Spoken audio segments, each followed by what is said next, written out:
morning we have a very exciting lineup of speakers who will be sharing insights on youth engagement and agriculture and agribusiness in Namibia, the role of self-efficacy and peer experience. We also have another paper on innovative strategies for promoting sustainable agribusiness and entrepreneurship in Namibia.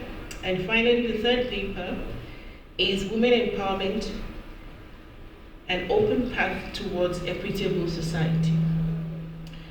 Therefore, I would invite you to relax, listen, and engage. And we'll have a session for questions after the three presenters. So if you have a question, please do note it down. And don't forget, it's a two-way conversation. First of all, we listen, and next we engage. Presenters are given 15 minutes to present their paper, their findings, and everything. And I'll remind you when you have 5 minutes left. It's the presenters online, and I hope you're ready to share your slides. Let us know if you have any challenges. So I'd like us to welcome the first speaker, Dr. Selma Mulunga. Her presentation is on youth engagement in agribusiness in Namibia, the role of self-efficacy and peer experience. Dr. Selma, the floor is yours. Dr. Selma says there's no sound. Hold on, we're trying to work it out with the IT. Dr. Kandume also says there's no sound. Just bear with us. I'm trying to fix that. Let us know if it's clear. Am I audible? Very loud and clear. All right. Thank you very much, the chair. Okay, hold on. And good morning. Hold on, Dr. Selma, good morning. Can we hear from Dr. Kandume? Can you hear us? Okay. Okay. They can turn their camera on. Yes, I can hear you. Thank you very much. Let's proceed with Dr. Selma. But your sound is low. Can you perhaps change the sound a bit? Okay, we're working on it. Dr. Selma, are you sharing your slides? Yes, ma'am. Let me just right. Let me just oh my goodness. Where do I go?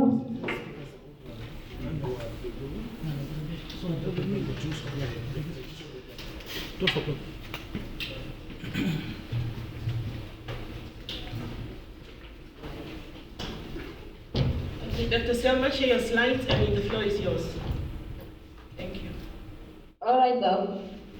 I'm just trying to get how to share my slides. I don't know.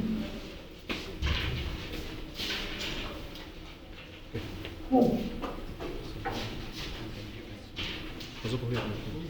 Can you give the chair? This one. It's also you can. That's what I can do. Oh, okay.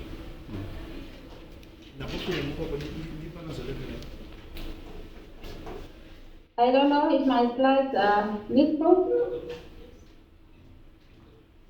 Hello? Dr. Selma, we cannot see your slides. Can you see my slides? Not yet. Are you able to see the slides? Not yet. Oh my goodness. Okay.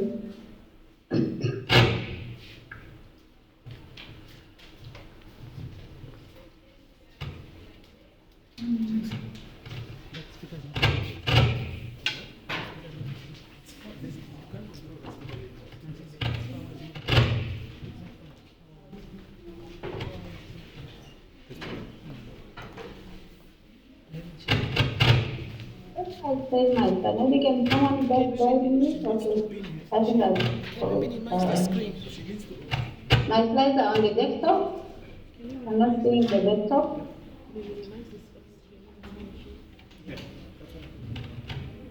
Dr. Selma? Yes, Doc, I'm trying to share. I'm not seeing in the desktop where I save my slides. Yes, Dr. Selma? You must share your slides now, please. Am I audible? Yes, you are. Share your slides. No, I'm trying to share. Maybe someone just to guide me where to go because I'm not seeing the desktop. I'm on documents, but She needs to go into her. Or which icon should I click so that I can be able to go to the desktop? Can you see the share green button? Down there. Okay, just Yes, I click on the Click green share. click the green share button down. Click it. Yes, I click them. Then And then the whiteboard document, then look for your document on and click it. Share that one you want to share. the, okay, on docs. Okay. Can you see your document now? It's just not coming up. she email. Something is,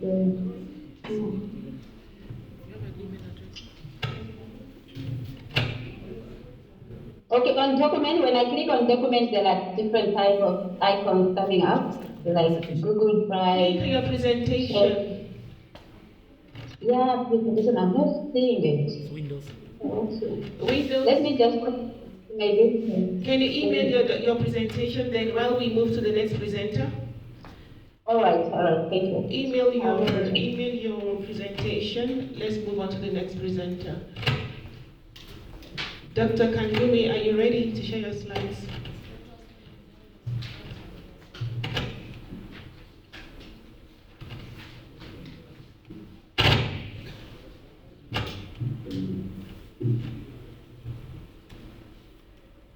Dr. Kandume? Okay. Yes, ma'am. My slide, it looks like my slides are having trouble here, but I can present. I am here live from Nana IUM campus. Okay, so there's nothing to share, right? You're just presenting directly? I forgot my slides somewhere else, but I can present. I have the presentation with me. Okay, go ahead, please. Do I have to put on the video because it looks like the internet is not so proper this side? You don't need to. Okay. Thank you.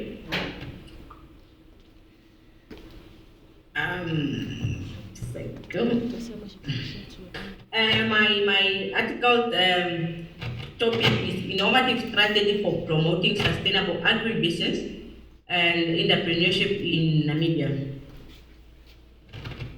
So good morning everyone, and thank you for having me today. I'm excited to share with you the study that explores how we can build a sustainable, inclusive and resilient agribusiness sector in Namibia using a framework called the Sustainable Livelihood Framework.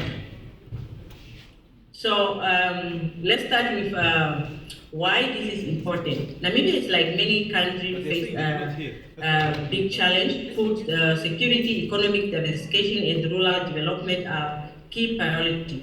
So agriculture is a vital part of the economy, but many farmers and entrepreneurs struggle with limited resources. So access to technology, supportive policy. So the big question is how do we develop agricultural businesses that are not only profitable but also sustainable and inclusive to ensure benefit reach everyone? To answer to that question,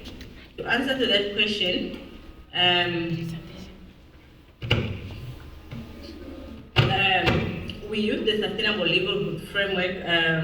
Think of this as a way to understand how different assets like natural resources, financial capital, human skill, social network infrastructure interact with people to build sustainable livelihood.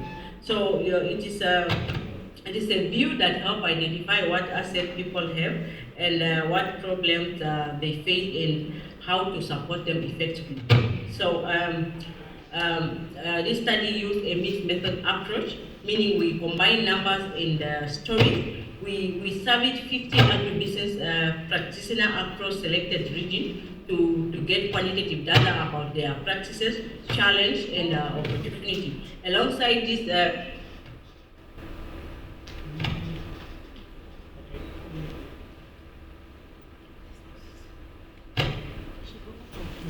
Dr. Kandume, are you still online?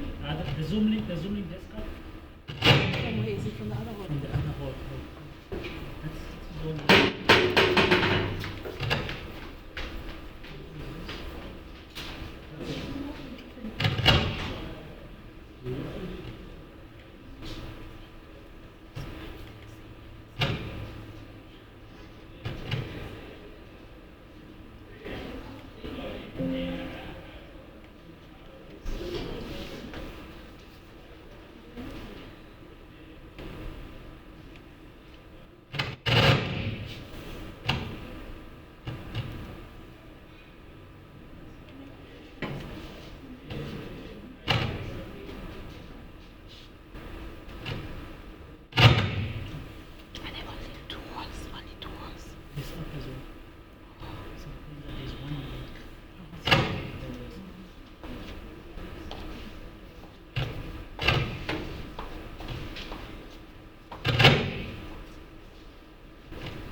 Zoom link from the presentation is good.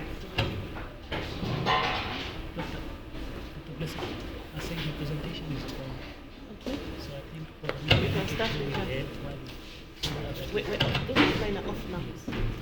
Okay, since we are totally offline, let us start with Ms. Hilya. Yes, we are offline. Zoom is off, so let us have your presentation and start with you, that is the hall. Let's share Ms. Hilya's presentation to get started.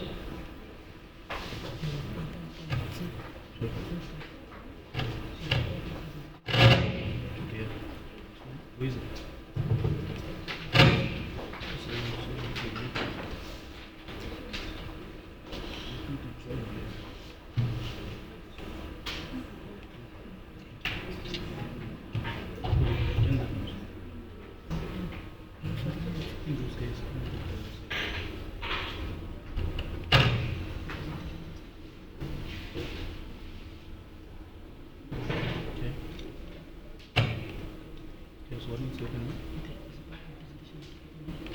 Okay, so we are back online as well.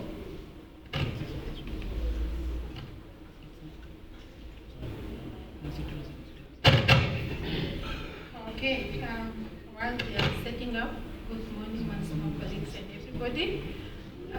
My name is Hilya, and I don't know. I was looking at the program, then I thought maybe my presentation is misplaced. Do we have it? Maybe because of certain words in my topic that falls under agribusiness and everything. Okay, my presentation is on women empowerment and open path for equitable society. You know, women empowerment is a common phrase. Everybody is talking about women empowerment, and many people are getting fed up with this word, women empowerment. Many people have different understanding about women empowerment. Some are thinking that maybe women want to dominate men. Some are thinking women want to rule the world. But we need to look at this context or at this phrase as a tool to enhance equity. Because what women want is fairness. That's my name. I work for the Ministry of Education, Arts and Culture, but I am here on my own capacity. I do not represent the Ministry of Education, Arts and Culture. I'm here for my own capacity. Okay, looking at the background of in the introduction of my presentation, where did this phrase originate? It started somewhere in Africa in 1985. It was initiated by a group of women in Kenya, Nairobi. The term itself, it developed from stage to stage. Since women have started to realize their role, since women have started to realize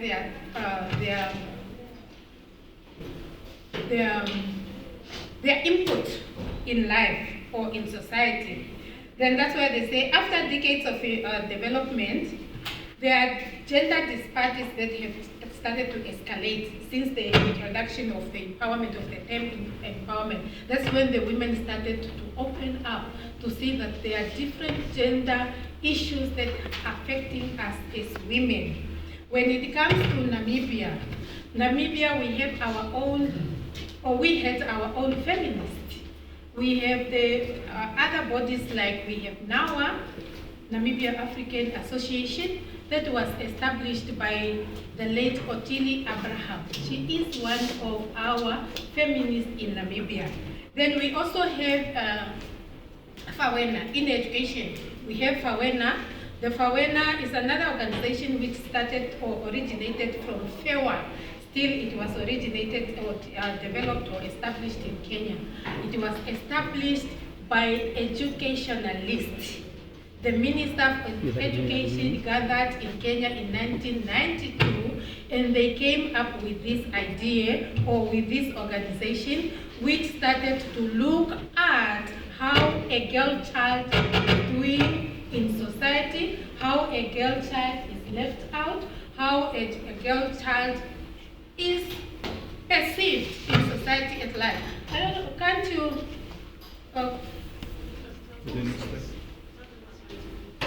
move the slides? Okay. Then that's why when we look at the slides there, you can see down there. No, go back at the beginning. The first, this is the first one. No. This is the first one. No, this is the abstract. It's just part of the abstract. Okay. Move up, move down. Okay. Then you can see that after the United Nations launched the Sustainable Development Goals, then after the women empowerment now, that's when the United Nations, they also came up with the goals, of which one of the goals is about equality. That is goal 5. And that is where now women have now linked most of their activities, linked most of their organizations so that they can achieve equality and so forth. Therefore, we cannot talk about gender equality without talking about equity. First of all, we have to talk to strive to achieve equity, fairness, sameness, so that when we can bring up equality. Okay. And then, empowerment is a process of challenging existing power relations and gain greater control over the source of power. Women development and women empowerment are two contemporary perspectives on the modalities of gender equality, meaning that you need women empowerment and you need women development. Once you are empowered, then you can be able to develop yourself as women. Then, women empowerment that entails, that's the definition now, entails that giving women access to opportunities or to resources. It also entails giving them agencies like establishing their organizations and so forth, and voice to decide what matters to them in life, as it is mentioned by NATA 2024. Then, I have mentioned about the launch of the Sustainable Development Goals, whereby Goal 5 is one of the objectives to achieve women or gender equality, where women empowerment should be a tool or should be a central point.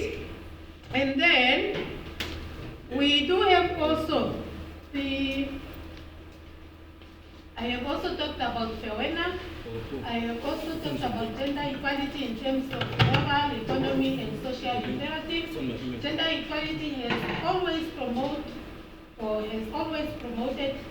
economic growth, production, poverty eradication or reduction, and it also enhances family or families, communities, and national health education and decision making, meaning that women are now empowered to look at all these things, to address, to create awareness among women themselves and among all other people, so that they can know what education is all about, how they can educate themselves, how to make decisions, whether it's in the house, whether it's in the community, whether it's in church, everywhere.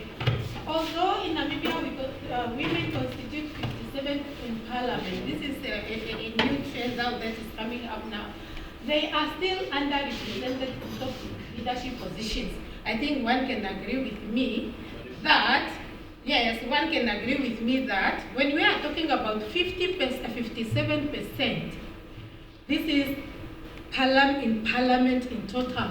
But if we go to individual political parties, how many political parties have women as leaders or who are heading those positions in politics?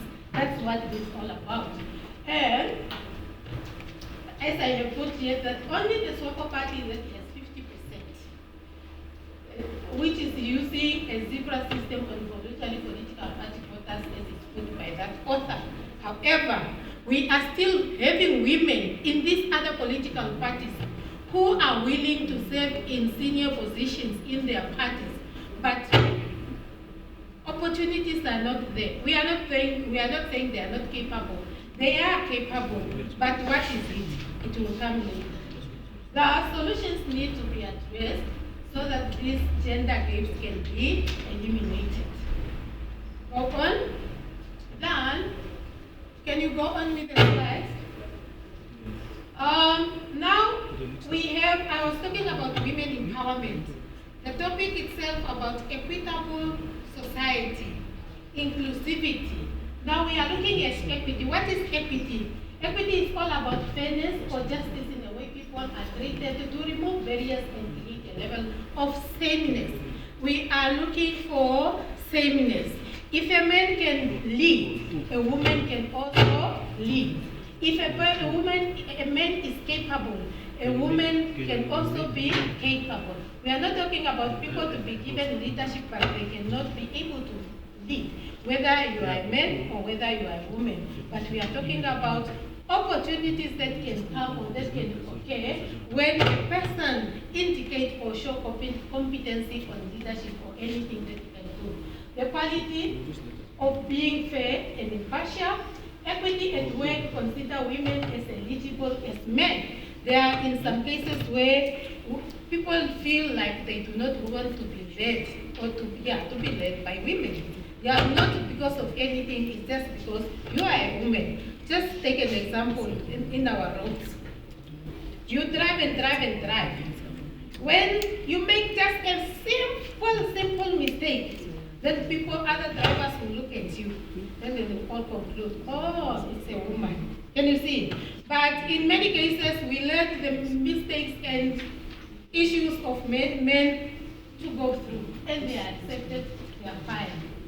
According to this author, organizations are expected to organize workplace unit equities, like those organizations that we have mentioned, like the FAWENA, to have a workforce with more representative of a balanced mix of both the gender and fair image of the community they serve. It also means that anyone who fails to get the job gets the same punishment as others. It's not like that. This one is coming late because he's strong, he's a man, he cannot be reprimanded. Yeah, because you are a woman, because you are weak, because you are what, then you are being reprimanded. That's what some of this is. Okay, then we can go on. Can you go on? Then this paper on this study aims to investigate how researchers, this is outcome related methodology, have articulated the issues of women empowerment in the context of equity, to outline issues of access to economic resources, control over property, such as land and other forms of property, financial services, inheritance, and natural resources in accordance with national or international laws. That's what we have. Woo. Okay, the time is flying. Let's go on. The literature review and the framework that I have used. Okay, maybe I'm not going to mention the list of names of authors or review that I made, but I reviewed articles and journal articles, academia, and many other scholar papers and so forth. But now, to guide the argument of this presentation, I have used two theories. I have used the equity theory for Adams to guide to look at how relationships are between and among the employers and employees as women and men. And I have also used a humanist approach, an Africana humanist approach, which is looking at women, or which is advocates for women empowerment, which is advocates for women representation, which is advocates for the recognition of a woman in society and in everywhere it is, and the impact that a woman is using. Then I do have the methodology. The methodology, this was a desk analysis research. As I have mentioned already, I have analyzed a lot of articles, a number of articles where I got information data, where I have collected my data, and I have also, it's also a descriptive and exploratory research that I have used to analyze and present my data and so forth. Then I'm now rushing because of time. Let me quickly go to the findings. The findings one, maybe I should just go to many of the, to some of the findings. We have an example of the findings have indicated that apart from politics, especially in Namibia, women are still lagging behind. Women are still not free to participate in so many activities. We cannot look at women in towns. We cannot look about or talk about women in cities. We talk about women at large. Go to rural areas. We do have a number of girls who are sitting at home without knowing what to do. Even here in Windhoek, if you go far deep locations there, you can find a person came from wherever, in Namibia, came to Namibia, to Windhoek for job opportunities or anything else. But you will find that girl sitting deep there without knowing what to do. What would that girl will end up in an unprepared marriage. And then she enters the struggle of women suffering as it is. We have also, the finding, we have also, the research have also found out that there are also misconceptions about women empowerment in society. As I have said already from the beginning, there is a lot of misconceptions going on. Many people believe that when women are standing up for themselves, they want to rule the world. They want to be seen as strong as men. But women are not fighting for power, for physical power. Women are fighting for equality, if I can put it that way. They want to be recognized in their specific spheres. If you can take a decision, you as a man, a husband in the house can make a decision which is appropriate to your side, and let a woman to take a decision which is appropriate to her side. That is what the research has found. The research also found out that the research also have found out that there are other gaps, there are challenges that have affected women. Now I'm just going through. I also wanted to talk about, I do not want to be biased because the research itself is also not biased, because the research did not only concentrate about agencies that concern women, but there are also other agencies which are, or other strategies in place that are talking or that are initiated to help a male or a boy child. We have, I don't know, who is this one? I wanted to talk about, I have something that I wanted to say on this one. Where is it?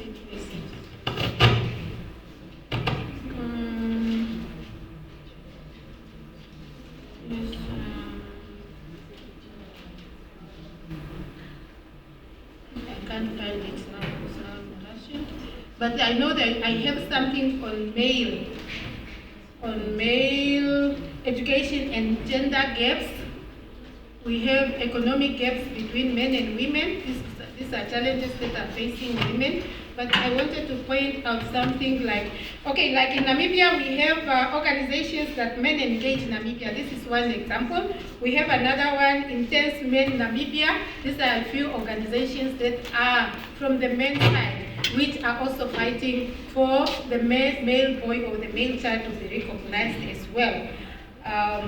With this one, maybe I should just conclude that there are challenges experienced as far as women empowerment is concerned. We still have issues of gender-based violence going around. Not long ago when we had a person travel from another region to Windu just to find the body somewhere else. This is gender-based violence because this person is not powerful. She couldn't be able to power the attack. Lack of resources also, we have this one, because when we are talking about lack of resources, we are just looking at money, not only money. Sometimes women do not even have places to stay. The women do not even have places to gather so that they can talk about things that concern them. We have also the issue of culture. Yeah, culture which is also putting us in a predicament of not talking. That's why I wanted to talk about the point that I wanted to mention here about men, about the boy child, is where a boy is not expected to cry. Because you are a man, you are not expected to cry. In Oshwambo, we have that Norira Onyoko Inasa, meaning that when you don't cry, it's because your father, your mother did not die. And we do not want that thing to go on. We need to practice equality, we need to apply equities, we need to treat everybody equally so that we can cultivate an equitable society where we all can thrive. Thank you very much.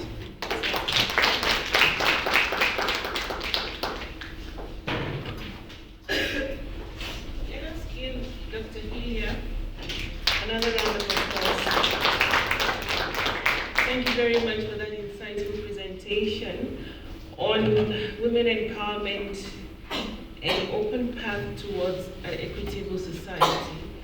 We know very well that there is so much inequality in our society, especially when it comes to women, and this is a very important conversation. I hope we can have more engagement when we come to the question and answer session. Thank you very much for that presentation, and I know we have our questions, just note them down. At the end of the third presenter, we take all the questions together at the same time. Thank you very much, Doctor. Let's move on to Dr. Selma. Are you ready now with your presentation? Are you online?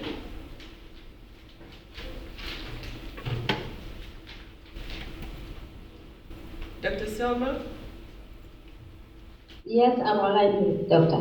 Okay, I think your slides are being projected from here. The floor is yours. You have 10 minutes. All right, Doc.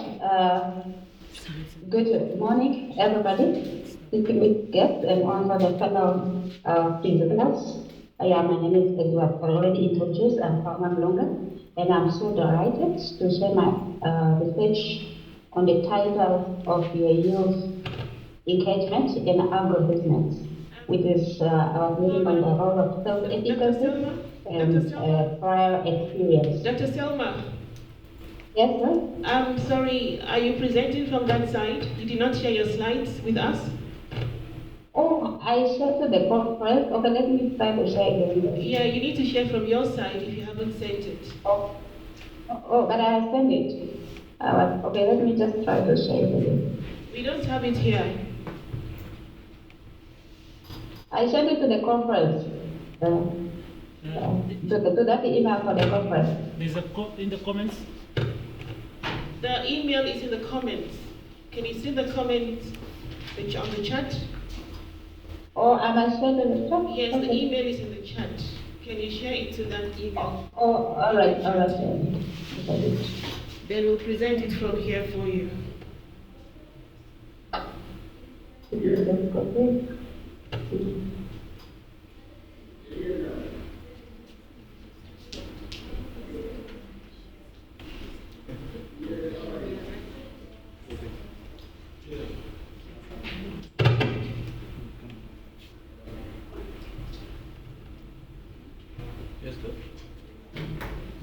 All right, I just sent. Huh? Okay. Let's take this one down. He sent it. Is it in now? No, I will send it now. What is it? Just I'll let you know.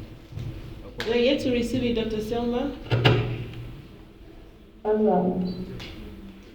Okay. Okay, it's in now. We'll project it and let you know when the slides are on. All right.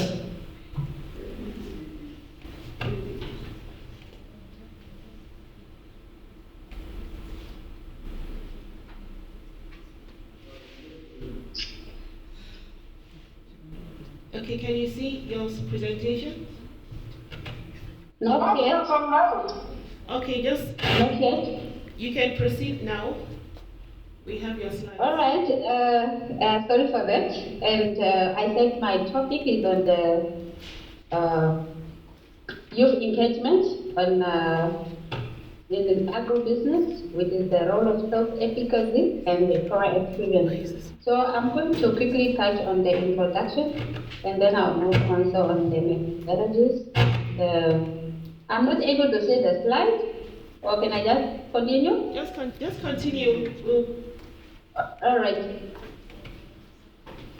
So when it comes to the introduction, so we know that youth employment remains one of the pressing challenges in Namibia, or especially in Namibia as well. And also, despite this agribusiness offering a vast opportunity to the youth, still there is a limited youth that are able to engage in youth agribusiness. So this study was guided by the belief that psychological factors such as self-efficacy, one of the beliefs that either the youth are having the ability to succeed, and also also guided by the belief that the prior experience, maybe let's say the past exposure to agribusiness activities, may play a key role in shaping our young people to engage in agribusiness. So this study was also noted that youth participation remains low according to the Namibia Agronomic Board, with only 15% at the 2024 report. 15% of the Namibian or youth are engaged in agriculture. So the purpose of this study was actually to investigate the influence of entrepreneurial self-efficacy and also the prior experience of youth engagement in agribusiness, which was also guided by the 2 questions, which was measured to measure the level of self-efficacy among youth regarding the agribusiness, as well as also to how does the prior experience they can influence their intention to engage in such business. So we believe that this study was significant because, of course, it raised awareness among the youth when they participate in the study. That means also it creates some awareness to how social or agribusiness works. It also contributes to the developing targeted innovation for the youth empowerment, and also, of course, it can also inform some policies or maybe institutional reform that can also foster to sustainable agribusiness. So this study was developed based on the Jonas social community theory, which is talking about the self-efficacy, and also which says that youth with higher self-efficacy are more likely to engage in agribusiness, and also those ones that have prior experience, they can enhance self-efficacy or entrepreneurial behaviors. The methodology, this is a qualitative in nature, and also participants, 120 students from IM curricula participated on the study. It was a simple random sampling, and a survey questionnaire design was designed via Google Forms where the students participated. Analysis, we analyzed the data using a descriptive analysis as well as the inferential analysis. Now I will move on the demographic profile. Okay, 120 students participated, of which 55% were females and also 45 males. The age range was 18 to 30 years. And also the program that the students that participated, they are from those ones that are doing agriculture, and those ones that are doing business administration, those ones that are doing education that specialize in entrepreneurship, as well as the ICT. Based on the questions asked, prior agribusiness experience, 40% answered that they had a hand-on or formal exposure to agribusiness. So we said that our research or our paper was guided by 2 research questions, which was the first one was to find if there is what is the level of self-efficacy among youth regarding the agribusiness. And now this question was having 5 items with a key construct, which was also adapted by the previous study. And the measurement now, the students were asked to rate their level of agreement, ranging from strongly agree, disagree, up to agree, from level 1 to 5. So based on this analysis, we analyzed the data using the SPSS and the discrete analysis score that we found the mean and the standard deviation between these 5 variables, with one variable was the self-efficacy, the other one is the intention either to or engagement in agribusiness, and another one was asked about the access to finance. If they have the access to finance, or maybe access to finance, is this their barrier to enter agribusiness? So one of the questions also was on institutional support. It was also one of the variables to find also if maybe support from the institution can also influence their engagement. So after running the descriptive analysis, on the self-efficacy, so we found a moderate higher level where respondents had moderate higher confidence in ability to start and manage agribusiness. We got a mean of 3.8 with a standard deviation of 0.6. With this standard deviation, we suggest that most of the students rated the similar, themselves similarly. There was a consistent in confidence level.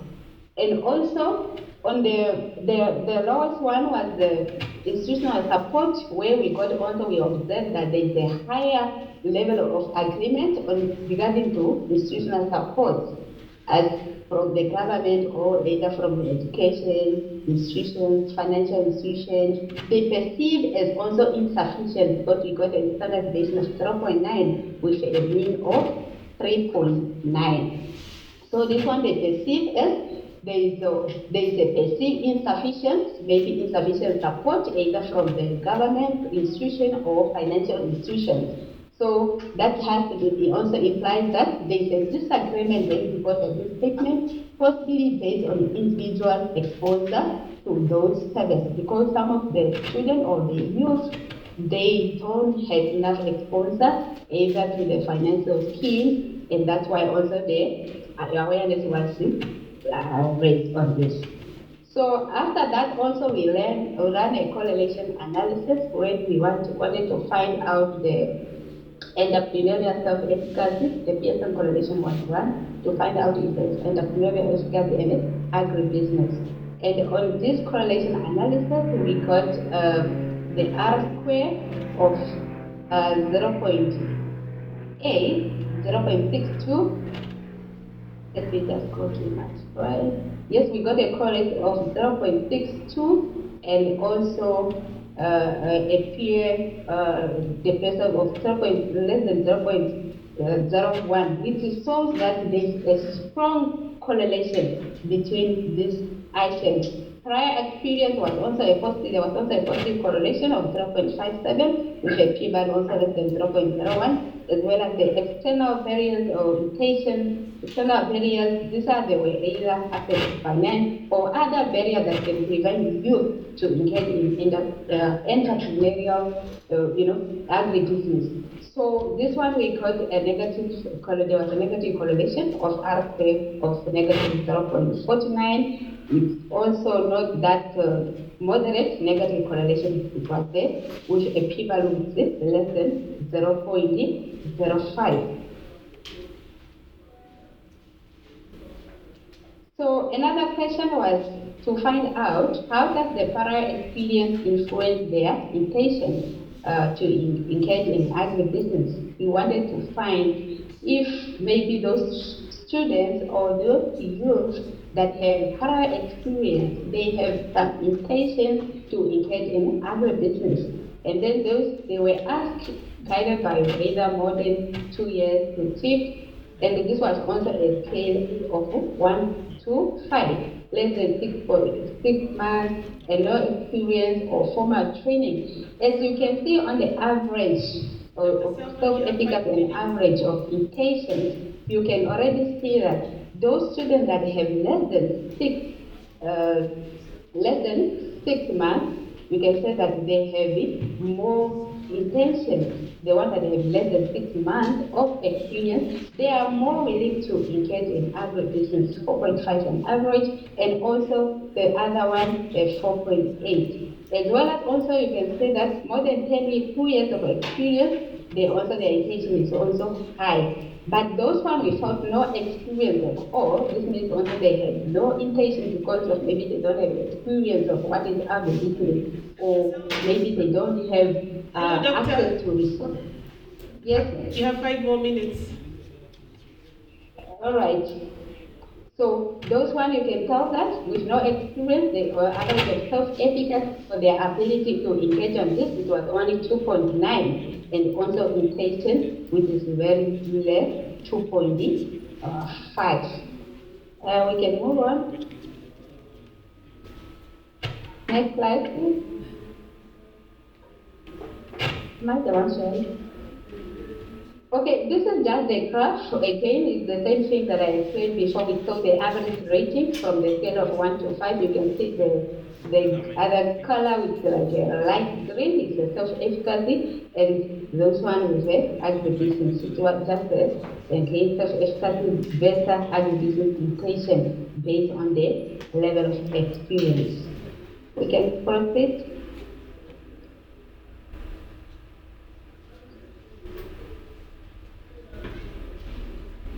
So based on these findings, we can say that we can to the finding and discussion. We can say we show that the youth with prior agribusiness exposure or experience, they also show a higher confidence level and also engagement. And this was also supported by the Food Agriculture Organization of 2022 and 2021 report, which says that practical agribusiness exposure build also youth confidence. Higher self-efficacy was also great, which means we found also the higher self-efficacy with a great entrepreneurial intention, and this also was also supported by Panduleni social community theory, which says that self-efficacy influences the behavior of the youth, to engage in certain activities. So, despite the motivation or external barriers, which is either finance, mentorship, the police gap, or institution action, okay, there was also these external factors which are also supported by this author that says that institutional support are critical also for youth-led ventures. That means also that students or youth, they need to be coached or to be trained or to be mentored how they can have access to different financial institutions or how they can start agribusiness activity instead of waiting for the government to provide jobs for them. So institutional training and access to funding also significantly affect the engagement level. That's why also the institution now we have to focus more also on how to promote agribusiness. And that one is on also how youth can have access to funds. So in conclusion, we can say agribusiness holds an immense potential for Namibian youth, as it was also seen that self-efficacy and experience, they strongly influence their engagement, and also if there must be a structural barrier must be addressed, that one to unlock the youth potentials. And that's why we are saying empowered youth, they are equal to sustainable economy and the most food security. I believe that's the end. Okay, I can come to the recommendation.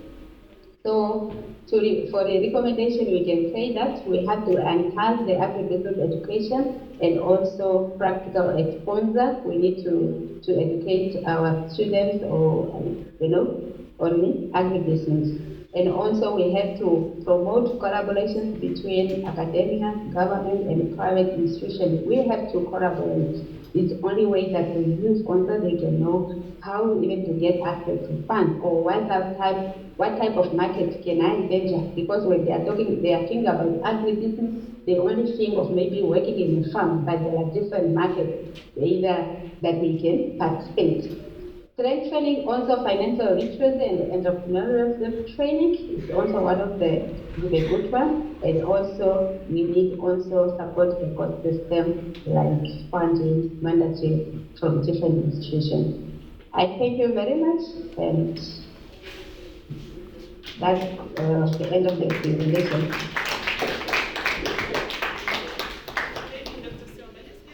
At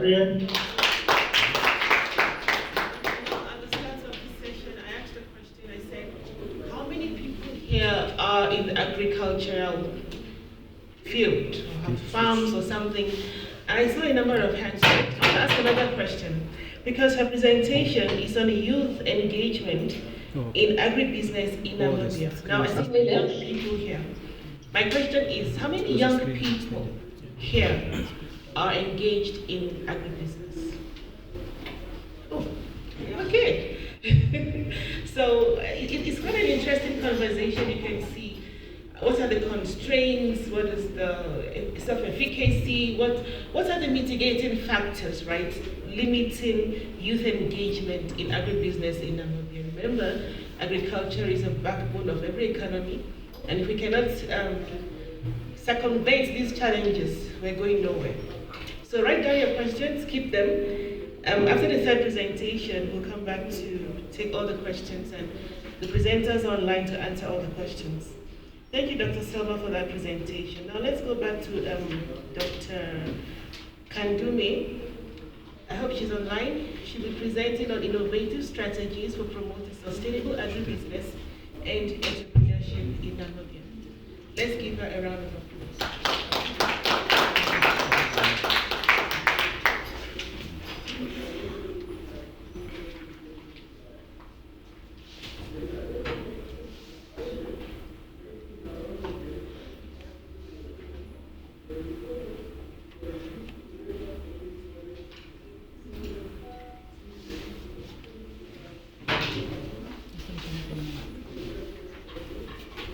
Doctor, are you online?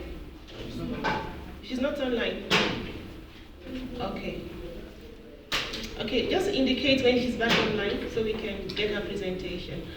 All right, since she's offline, can we move on to the Q&A session, questions and answers from the two presenters. Our first presenter was Dr. Hilya, and she's in the room, and the other presenter is online, Dr. Selma. She's also on standby. So let us have questions from the very first presentation on women.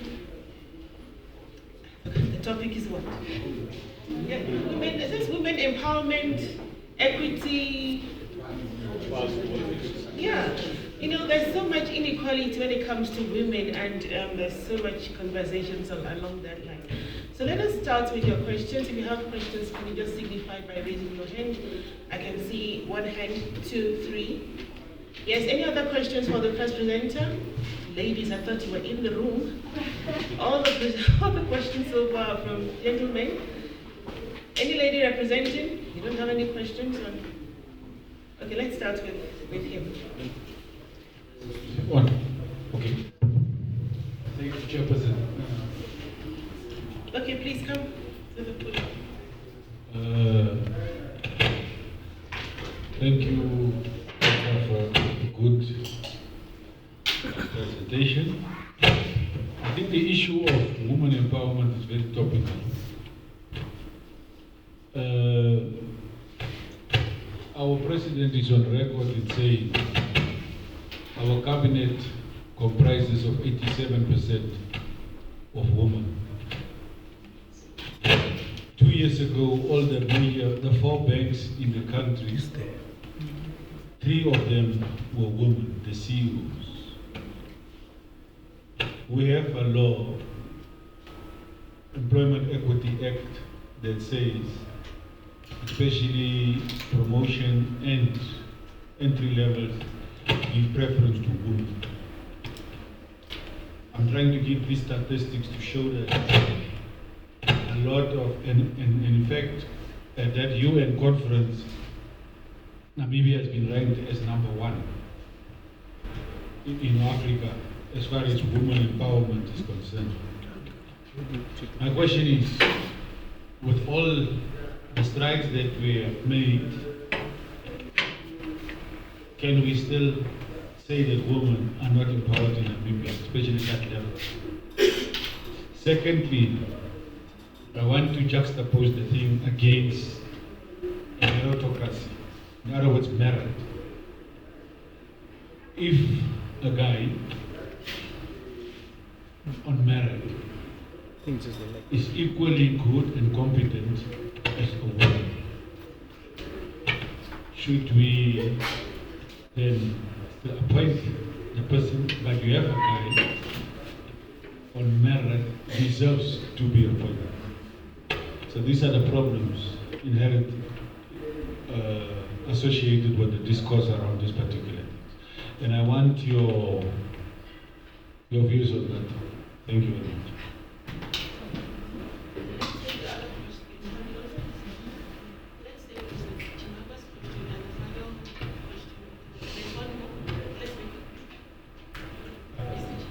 Thank you, Chair. Thank you, Doc, for a wonderful presentation.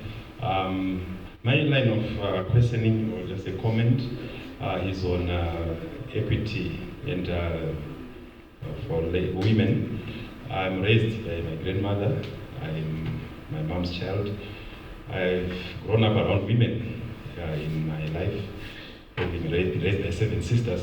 So the question I have now in terms of equity, in line with what the gentleman has asked in the Namibian context, we have seen the boy child dropping out of university. I think our May graduation in the winter, we had almost over 60% being the girl child, and a very few number for the guys. The question now comes, is it a question of gender that is affecting the progress of women? Because the last presentation now, it talks of business orientation and experience.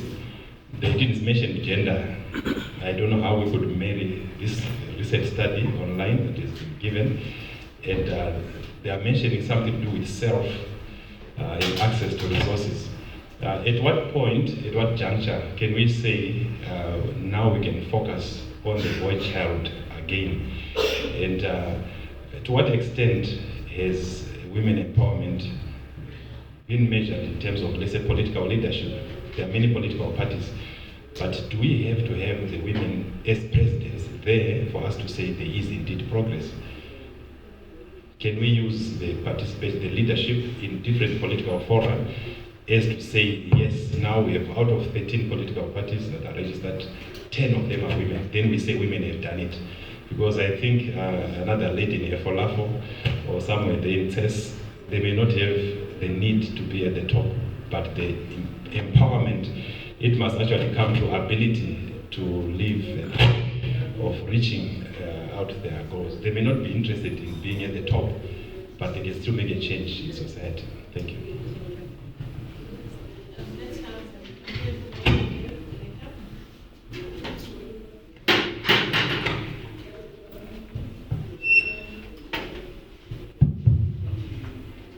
Yes, Doctor. My question was, I'm not a recent, but I'm a father of a daughter. I just wanted to ask a question in terms of the problems in the market. Can you identify that still happen today for women empowerment, and how do we gauge and guide our girl child in the market today? Okay, the question was, in today's market, right, what problems do the girl child still face in Namibia, and how do we best guide them to those problems?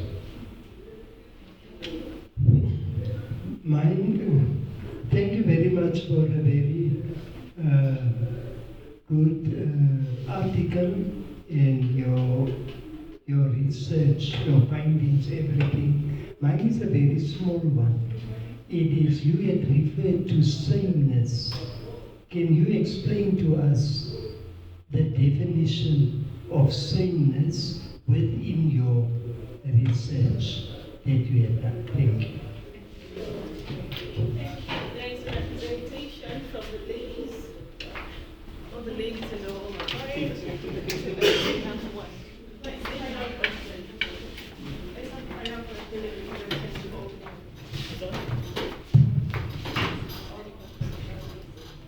Thank you, Ms. Nuunyango, for your presentation. Very interesting.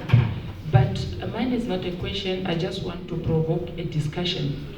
Now, lack of empowerment, is it an equality issue or an equity issue? Because if we have to differentiate between the two, That's the only way we can be able to tackle this issue. Because I think we usually interchange the two. We talk about equality, equality. Is it equality that we need or equity? Thank you. Okay, thank you very much for very constructive questions. Let me start with the first one from Mr. Nakota, my former lecturer at Equitable College of Education. All right. It is true that in Namibia set a record of high percentage of women in politics, if I can put it that way. But if you listen to my presentation, my presentation is not only focused on Namibia, it's women empowerment at large, nationally, continentally, and internationally.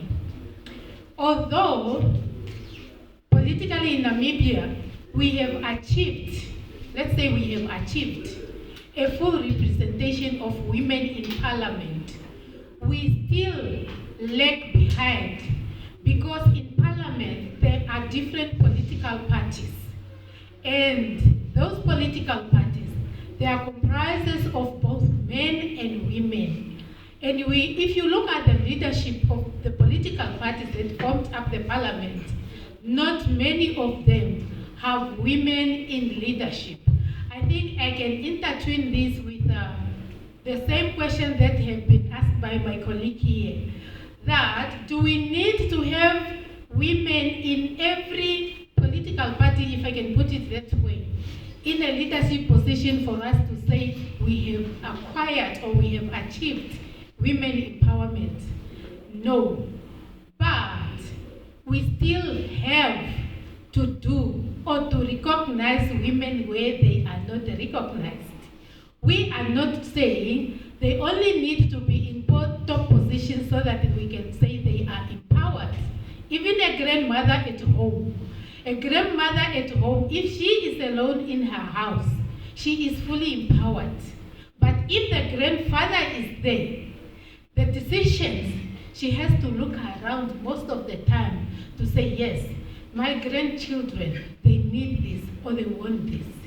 That's why what we are saying we need to regard ourselves as a human being with same intellectual abilities.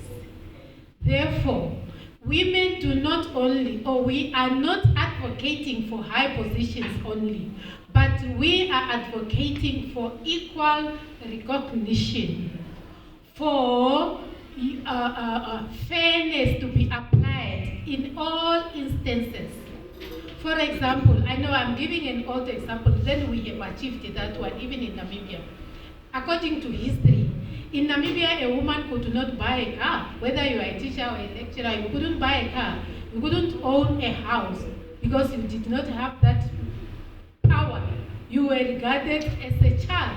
That's why people used to use an example of biblical issues like Jesus fed women and children. Like women are regarded or were regarded as children. We are not thinking as children, but we are thinking as adults. That's what we are saying. Again, women or men on merit, I think I have also indicated it or said it that what I am saying, what literature says is that if a man, or if not a man, but if a woman is able, why can't she be given a chance?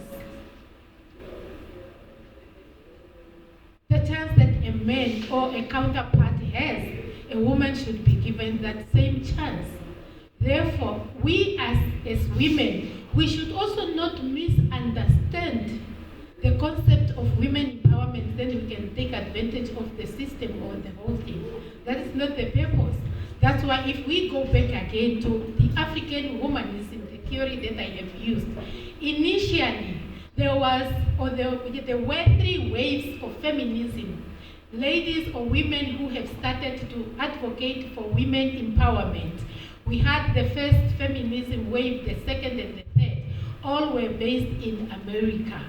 And then when the African ladies came out, they realized that these waves of feminisms were more about women of class, women, the working class, the haves. Then they said, no, in Africa we are talking about a woman as an equal human being like a man, whereby a man is equal to a woman, the same as a woman. That's how it came. Therefore, whenever a man is able to do, or whenever a woman is able to do something, not because the person is connected, not because the person is beautiful, not because the person is just the ability, the skills, wisdom, and understanding to run, whether it's an agency, an organization, for the benefit of every human being on earth. I don't know if I have answered that one correctly. The issue of equity, I think it came out twice now. I don't know. What was this one about? Equity? Oh no, the equity and equality, this one was the last one. I've noted equity, the boy child dropping out of school. Who asked about equity? Is it, yeah, no, that one's the one that I've picked up with that one. Now there's an issue of a boy child dropping out of school. This is not a new issue. It's an old issue. But still, if we go back to history, a girl child was left in the house. A woman was left in the house. She was confined to a domestic sphere. She was not regarded as a person who can own a kambashu. She was not regarded as a person who can buy an oxen. Therefore, when it comes to the issue of boy child dropping out of school, this is lack of education, which us as women, because the topic is talking about women empowerment and open path to social equality, equity. We do not want these things to happen. We have to go down and deep down and find out what is the cause of this. Meaning that if we do not do it as women, then it might not be done in a way that it can bring back that boy child. Because we are going to approach it the same way we did it to ourselves, where we have realized that, you know what, we didn't even have a platform to to air our views. History says that the first woman who came up with these issues long back then, the lady started to write in her own kitchen. That's where she started to write all the things that were affecting her in her own house, until she got out of the house, until she spread the message to all others. Therefore, the issue of the male child, the boy child dropping out of school, there might be a lot of factors which can also affect a girl child, like poverty, finance, and so forth. However, we are going back to the issue of a girl child dropping out of school because she's from deep down there, where the father, the uncle, is saying you should go for marriage, where the girl child is becoming pregnant, giving birth, impregnated by a person who is working, but the person is denying the responsibility. Therefore, the issue of a boy child dropping out of school, we should look at it in different perspectives. It's not that the girl is privileged, or it's not because the boy is being sidelined, just because of social issues like poverty, finance, and all, and all, and all. This one, do women need to be in leadership to be on top? I think this one I have answered together with the other one. The girl child, what was the question about the girl child? In 2025, the market will best guide them. How do we? Best guide them. How do we guide them? Yes, for equal equity. The first thing that we need to do, we need to protect the girl child. In my presentation, I have given an example of a person who drove from where to Windhoek, and then the body was found there. There is no protection. there is no security of a girl child. A girl child is selling her sweets in the street. She's having a phone. Somebody's coming and grab it out. We have to start from there. Let us protect the girl child. Let us not beat our girls as girlfriends, as wives, as all those. That's the only way we can educate. That's the only way we can empower. Because once you are beating, once you are shaming, once you are doing what, you are disempowering a girl child. And once you disempower a girl child, a girl is a mother, a nurturer, a protector, and a giver of everything.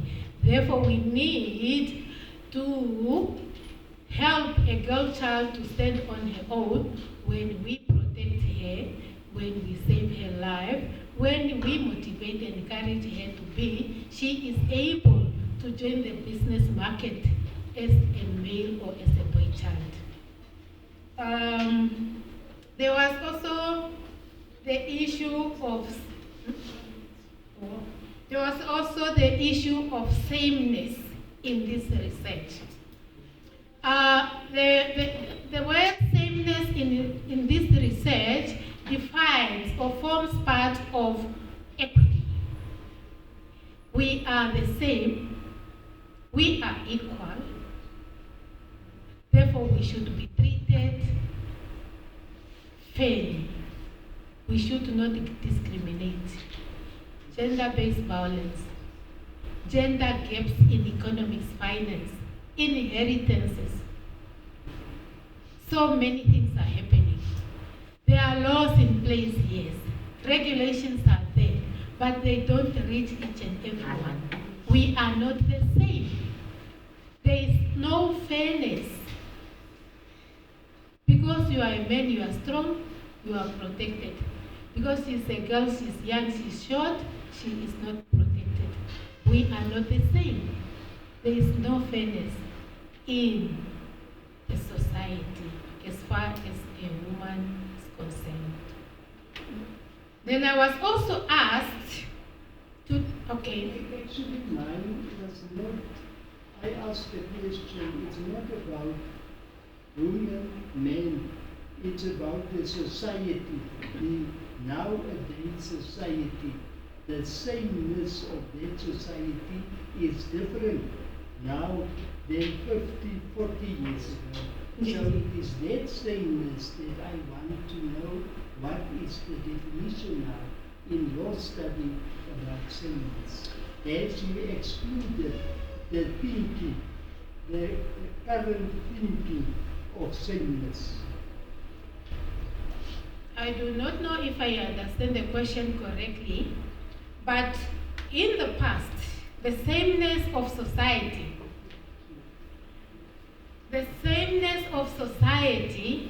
is when society is made up of people. The society is made up of men and women. Therefore, the sameness of society, what was happened in the past is not the same. As I have given an example, like in the past, a woman was regarded as somebody who stays in the house, a person who cannot think, a person who cannot do anything else that a man is able to do. Nowadays, women have come out. The research have found out that there are so many engagements that came up. There are organizations that have been established to bring up that sameness, to make sure that the needs, the societal issues have been addressed from both sides. We have men organizations, we have women organizations, but mostly in the past, there was just a patriarchal society which has dominated the society. I don't know if I have answered the question. In the interest of time, we can, in the interest of time. Okay, maybe we can engage. Yes, let's engage after. Yeah. Yes. Let's engage in the corridors. Any further questions?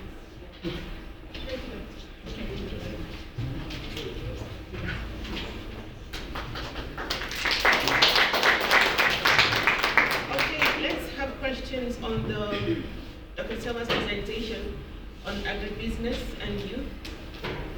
Do you have questions on that? Yes, I see one hand. I see two hands. Okay, Dr. Selma, are you online? Please pass the microphone. Yes, I'm online. Where's the microphone?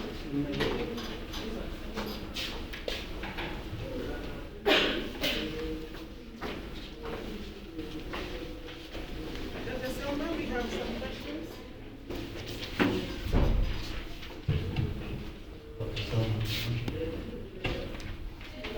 Hello? Dr. Selma? Hello? Yeah, I had two questions. So just for a bit of context, I started my business in 2022, agribusiness. This is now for selling sorghum and all these agricultural products that we started selling. So my first question was, what are the programs right now that are best for youth agribusiness, like formal programs for training? Because myself, I haven't had any formal training, I just started myself. And then the second question was the best strategy for scalability. Like, I have an informal business, but to make it formalized for agribusiness specifically, what best strategy can we use? What advice can you give us? Thank you. Thank you, Dr. Selma. That's the first question. There's another question? Okay, it's the same question. Okay, the same line. All right, any other question for Dr. Selma? I have one. What causes low self-efficacy among young people such that they are constrained to participate in agribusiness? So you have two questions, Dr. Selma. Do you have them? Sorry? Can you just repeat your question, though? Okay, my question, because you mentioned self-efficacy in your study, and I'm trying to understand what causes low self-efficacy among young people, which constrains them in participating in the business sector. Did you get that? Yeah, I got it wrong. Okay, so please, you have 5 minutes to respond to both questions. Thank you. Okay, thank you very much for the questions.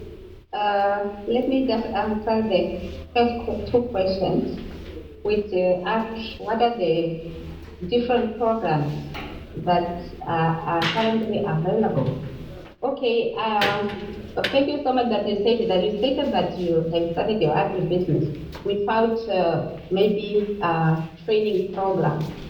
So, okay, we understand that when you come into business, we find people that maybe they don't have more experience as well. They are the more ones that are engaged in entrepreneurship, or maybe they don't have any formal training. So what I can say now, there are so many programs regarding agriculture, either this one, either from the universities, especially on the university also. We normally, okay, maybe not only focus on agribusiness, but we focus on the entrepreneurship itself, where we empower youth how to start their business. And because starting a business, as long as you get that knowledge, you get the experience, you will already know that if I want to set up a business on this type of sector, either it's in agribusiness or either in IT, the methodology is always the same. It's know how to come up with a business plan. And also the other programs, of course, I can say that that's why we said also there's a limited on that. That's why also the research saying we need to educate more youth. We need to educate young people how to venture in agribusiness. Of course, maybe the program are not there directly, but if we can come up with that, we have to advocate for that. I can say we have to advocate for that so that at least those people, even the ones that have skills, or maybe they don't have formal educational training, they might just equipped on how to venture in different type of agribusiness. To come up with, to answer your, I hope I answer your first question.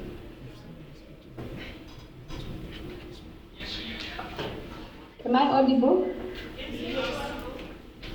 Hello? Yes, you're audible. Okay. You're audible. You can go to the second question. Yes, you're audible. All right. I hope I have answered the first question. To come up to okay, the second question was on the scalability. okay, what are maybe the best strategies to scale your agribusiness? We can say that for the best strategies is to make sure that we build or we have access. Okay, let's say the first one is maybe have access to finance. The moment you happen to have access to finance, or we promote that people have access to finance, then also you have to know how now, what different type of, business you can also fund, or what type of business, agribusiness, you can be funded by this loan. Now you have to come up with a different also strategy, either it's also capacity building, can also be part of also if you want to scale your business to know when your business can make a profit, when it cannot make a profit, and also what type of market or in the market, which markets you can also venture. So these are the different type of, also maybe to know also maybe because of the technologies, you have to make also how to use also technologies, how can you adapt to the latest technology, where you can either say you want to increase your productivity with a low cost, then that means also it can enable your scalable or your strategy just to come up with a low cost product with that can maximize your profits. So we can also maybe say some of the strategy also to increase your scalability is also to ensure that do you have even access to land? Because sometimes we have that business, but still we don't have access to the right land. What is the land access to, or for young people? Can you even monitor those policies? How are we transparent about that policies? Is there any institutional support also of that? So we have to advocate also for those codes or codes in agriculture supporting schemes. So, okay, that was the second question, and the last question was about what about the self-efficacy? Saying why youth maybe they have no self-efficacy to engage in agribusiness. I can say that the youth, they have that low efficacy. Sometimes it's just confidence. That's the one that can prevent them to engage in agribusiness. They don't have that much confidence, or it can also be from the support system, either the families, or maybe they don't have that family. They are from the families that they don't have it, agricultural background. That means also they have that low esteem to participate on this. And also, it's just a lack of also information. Sometimes they are not exposed to this type of kind of business. They think like if they go in agribusiness, they are going to work, some youth, they don't want to be in the field. Sometimes they have that fear.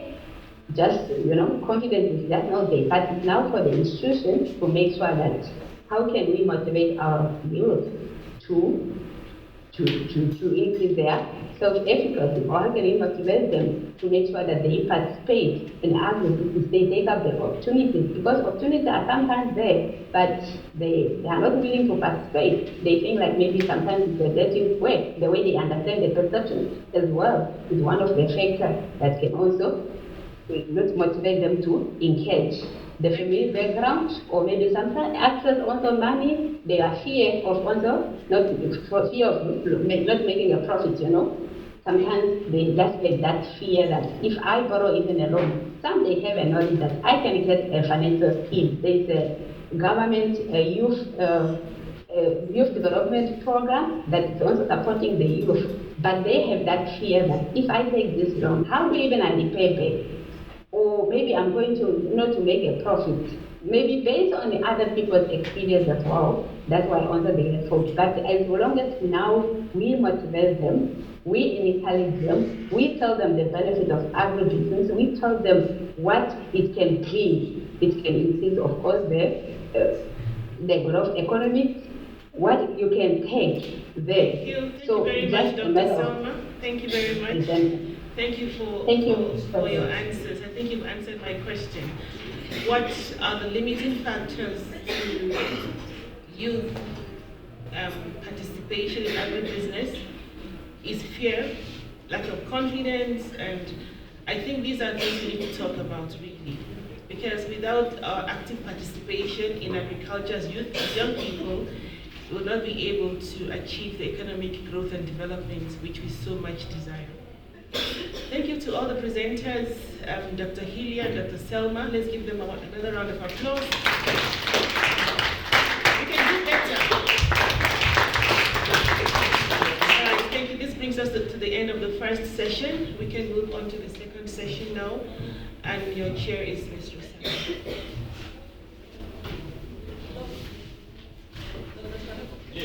So, thank you everyone for listening.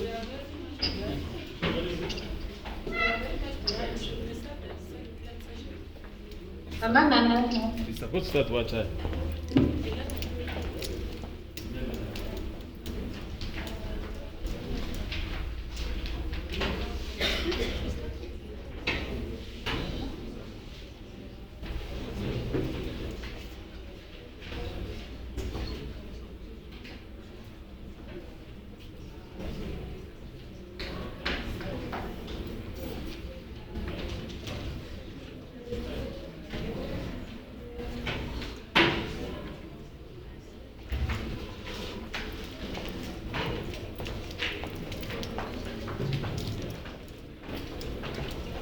Good afternoon, colleagues.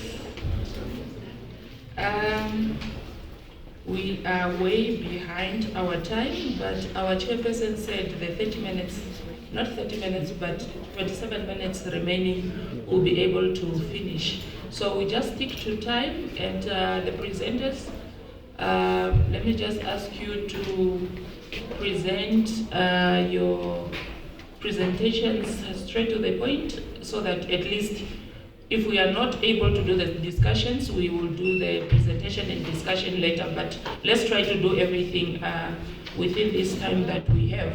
So my name is Rosalia, and I will be the, I'm the what? Yes, I will be chairing this session. I'm excited to be here. Recently, we have seen in the newspapers that the next millionaires are coming from agriculture businesses, right? Yes, so let's learn and tap into that wealth that is ahead of us. So the first presenter for this session is Dr. April and the group members, which is Alex, Jonas, Herman, Shidimbabwe, sorry for the pronunciation, and then Sofia Shatipampa. They are here to present to us. Their topic is exploring the ultimation of donkey as a form of entrepreneurship in Namibia, a case study of a donkey taxi or donkeypreneurship in the Kavango West. We can already see from the title of the research that people are being very creative, going into the entrepreneurship agri field. Dr. April and your team, your time is yours. Welcome them with a hand of applause.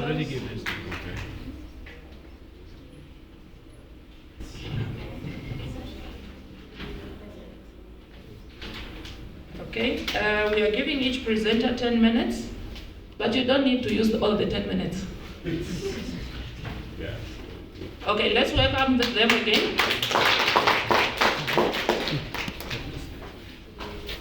Just put it up there.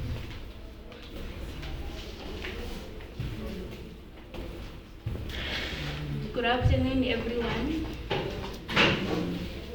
My name is Sofia Shatipampa, a second-year undergraduate student here at Haindongo, and I'm delighted to be here today to present our ongoing research proposal titled Donkeypreneurship in Kavango West, a case study in the Rundu district. This research was conducted in collaboration with my colleagues, Alex, Jonas, Herman, Shidimbabwe, under the guidance of our entrepreneurship lecturer, Dr. Wilfred, amazing April. Together, we explored how donkey ownership and the use of donkey taxis contribute to rural livelihood, transport, and small-scale entrepreneurship within the Rundu district of Kavango West. As you can see, the focus of our study is on donkey transport, especially in the Rundu district of Kavango West. In this region, donkeys are not just animals. They are a vital part of people's daily lives, used for carrying goods, fetching water, and transporting people. Our study looks at how these donkey taxis contribute to economic survival and mobility in rural communities. Without wasting time, let me take you through our introduction. In Kavango West, most rural areas struggle with poor roads and high transport costs. Because of this, donkeys have become a reliable and affordable form of transport. Locally, we even call them donkey taxis, because they help people move around just like normal taxis would. They are especially useful for carrying water, firewood, and goods to markets.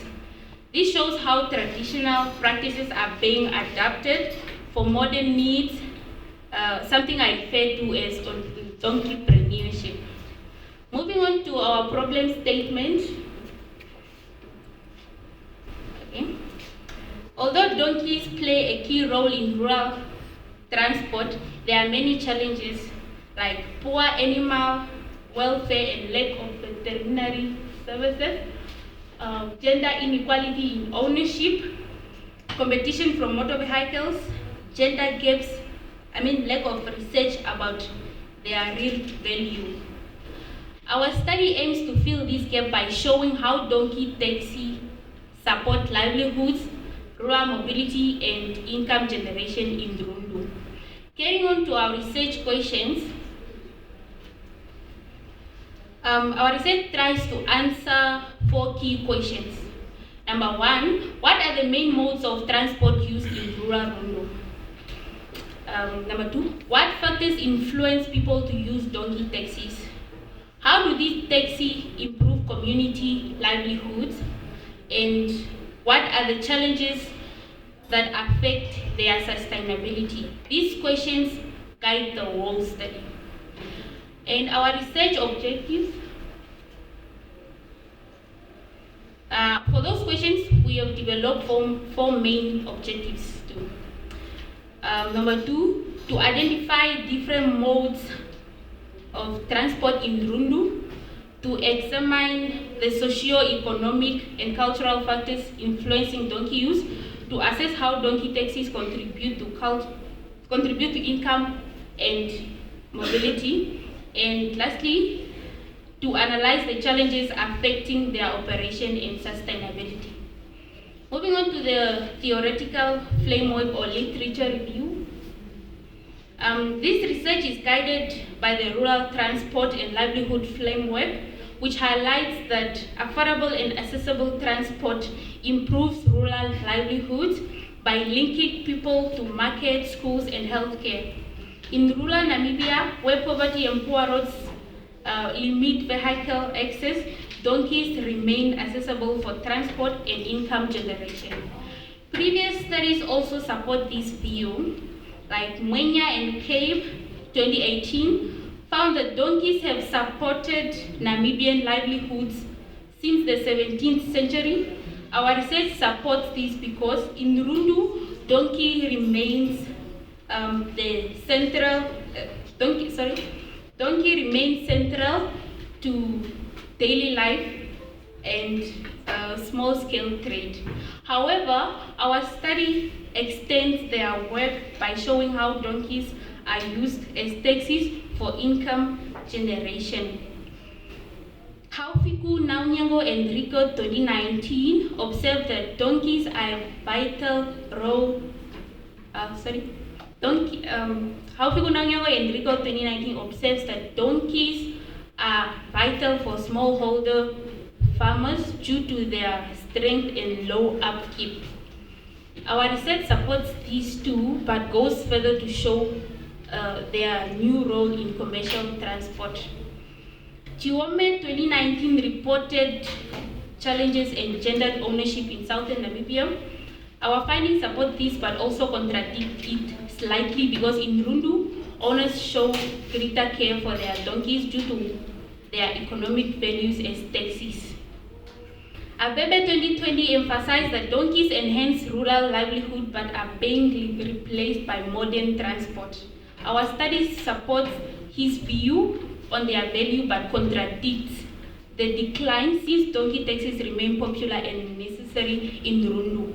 Finally, the ACNESA 2020 reports confirmed that donkeys are still the most practical and affordable transport in rural Namibia, something our findings in Rundu strongly supports. While past studies focus mainly on agriculture, our research introduces the idea of donkeypreneurship, where donkey taxis are becoming a form of rural enterprise, blending tradition with modern economic needs. At this point, I'll hand over to my colleague, Alex Jonas, who will take us through the research methodology, primary findings, and the conclusion for our ongoing research. Thank you.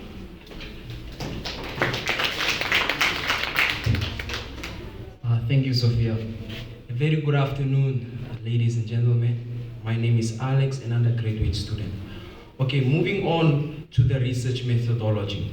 Our research specifically focused on the Rundu district, an area in Kavango West region, where donkey are used as a source of income and mobility.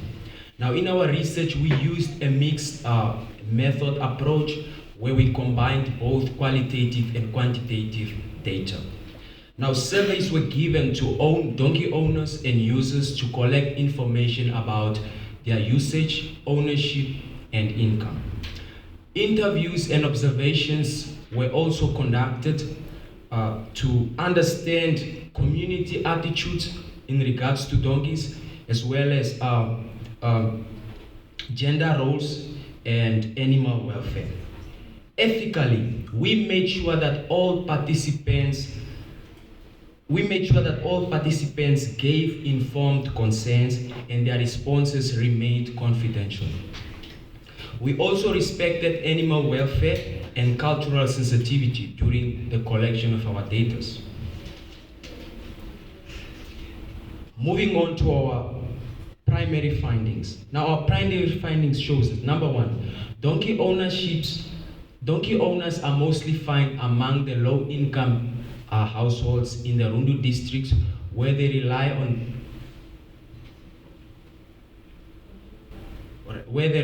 them as a source of income and mobility as well. So we also found out that it's good for economic benefit, where owners earn small money but steady to support households. As well, we also found out that there are also challenges involved within the donkey transport, where we've also found out that there are poor road infrastructure and poor veterinary services. We also found out that a community perspective on how they view donkeys. Donkeys are viewed as valued animals and still stigmatized until today as a poor man's transport. In our further going insight, our study supports the earlier research that values donkeys and totally contradicts the idea that modernization replaces donkey transport in the Rundu district. Until up to today, donkey transport are still thriving in Rundu. And donkey transport is a true definition or an example of innovation through tradition. And as well, it's a true definition or a form of our beautiful term that we call donkeypreneurship. Now, in conclusion, ladies and gentlemen, our research shows that donkeys play a very crucial role in the economy because they are a source of income and mobility. They are affordable, sustainable, and deeply rooted in culture. However, there is still a need of improvement in regards to the roads infrastructure, the veterinary services, as well as a provision for the policy that supports donkeys in the rural district of Kavango West. Our research is still ongoing and aim to expand our findings in the next final conference. I thank you.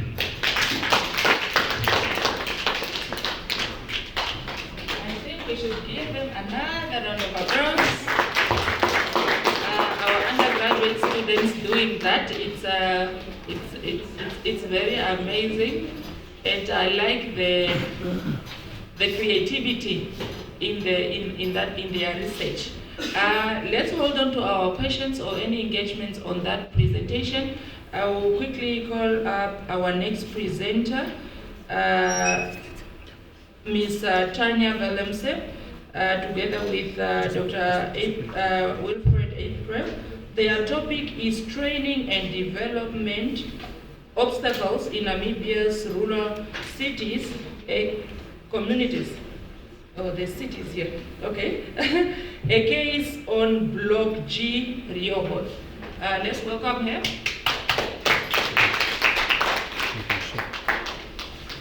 I greet the authority and everybody present.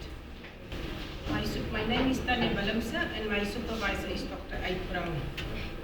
The reason why I've chosen this topic is because Rehoboth is a small town with so much potential.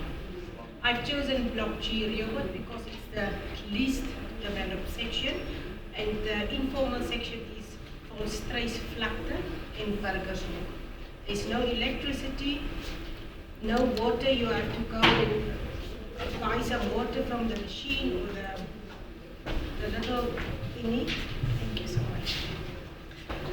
So training is very important because the youth is unemployed. They are very much demotivated. And the reason for the training and development is to help the local government to make a decision, informed decisions to help them on recommendations on how to improve training and development, to shape these individuals so that they can have a job at the end of the day. Our time is very limited, so I will not go through all the slides. The problem statement, as I said, training and development is key to the skills development and socio-economic progress in rural areas, as I mentioned in Block G. The access to effective training and development remains limited. Poor infrastructure and inadequate training programs, as well as pointed out by several authors. The lack of structured, context-driven initiatives also linked to poverty, drug abuse, rape cases, and school dropouts. The study explores barriers in Block G and proposed strategies to improve the training and development design, access, and impact. Slide 5, please, just to show you for illustration, Burgershoek and Volstruisvlakte. So much potential is lying there. Only if we can afford these individuals to have the training and development opportunities, to equip them with the necessary skills to have a job and to come out of their depression. The study is guided by 3 questions. What specific barriers hinder access to vocational and skills training and development in Block G? In what ways do these barriers influence youth unemployment, poverty, and other socioeconomic challenges? And how can these programs be adapted or redesigned to better align with the needs of the development priorities of the Block G? The study, according to the researcher, is very much significant because it applies the Lewis chain model. It aims to enhance skills, reduce unemployment, and boost local development. And it also supports the UN Sustainable Goals, which promote inclusive, quality education, encourage decent work and economic growth, as well as reduce regional inequalities. It is also supported by various literature review, such as the adult learning theory, the experiential theory, learning theory as well as the social learning theory. The reason for these is because we are talking about the youth, 18 to 35 years. Adults are self-directed. We cannot expect an adult to be trained the same way as a junior or a learner in a primary school. The research methodology undertook the interpretive philosophy. The qualitative research approach focused on the youth unemployed 18 to 35 years, and we used in-depth interviews for rich, context-specific insight. Slide 9. The population sample methods and size, as I said, it's the youth, and we used 30 participants to have the info from them. The data collection, we used the qualitative data analysis method. We use the thematic analysis, and we follow the 6-method approach. Ethical considerations were the highlight of the study. First of all, I had to make sure that my supervisor approved the topic as well as the board, the ethic board. After the ethic clearance was granted, the Rehoboth Town Council also granted authority for the study to be conducted in Rehoboth. Every time when I spoke to the participants, I first of all went through everything. I explained to them the study, the reason, and they have also been ensured about the confidentiality, the integrity of the study. So after the graduation next week, I will also hand a book to the local government of Rehoboth. The results in the discussion, according to Objective 1, Slide 12, inaccessibility of training centers, the irrelevant training content, poor quality, lack of community involvement, financial constraints, gender inequality, poor communication and awareness, as well as systematic and cultural exclusion. Objective 2, to explore the impact of these barriers on the socio-economic development, high youth unemployment, cycle of poverty and social dependence, rising social problems, weak local economic development, erosion of community trust, gendered economic disadvantages, the digital divide and technology exclusion, broader development implications. The recommendations which the study aimed to provide to the Rehoboth Town Council and the relevant policy makers as well as stakeholders is to improve the access and infrastructure, to enhance community participation, strengthen trainer capacity and quantity, as well as to secure sustainable funding and policy support. The second objective is to introduce post-training support systems and to promote multiple stakeholder collaboration. The conclusion and implications, according to the findings, is limited in poorly structured training and development, socio-economic barriers, mismatch with local economy, weak institutional support, and need for inclusive collaborative approach. When I did the research, it's very painful to see that people really want to work, but due to poverty, due to all these factors mentioned in the research project, that they cannot work. And the youth, they have a low moral. They start to use drugs, and if you go through the house, then you will really see the need. And through the study, I really trust that my study will also contribute to the government to help them to make informed decisions.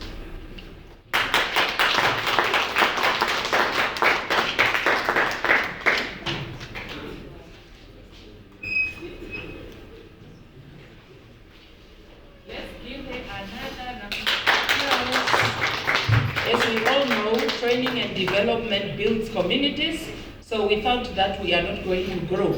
So our last presenter for this session is Mr. Charles Mlambo, with the topic of navigating the crossroads, digital transformation and knowledge practices in a Namibian media institution. Let's welcome Mr. Charles on the podium.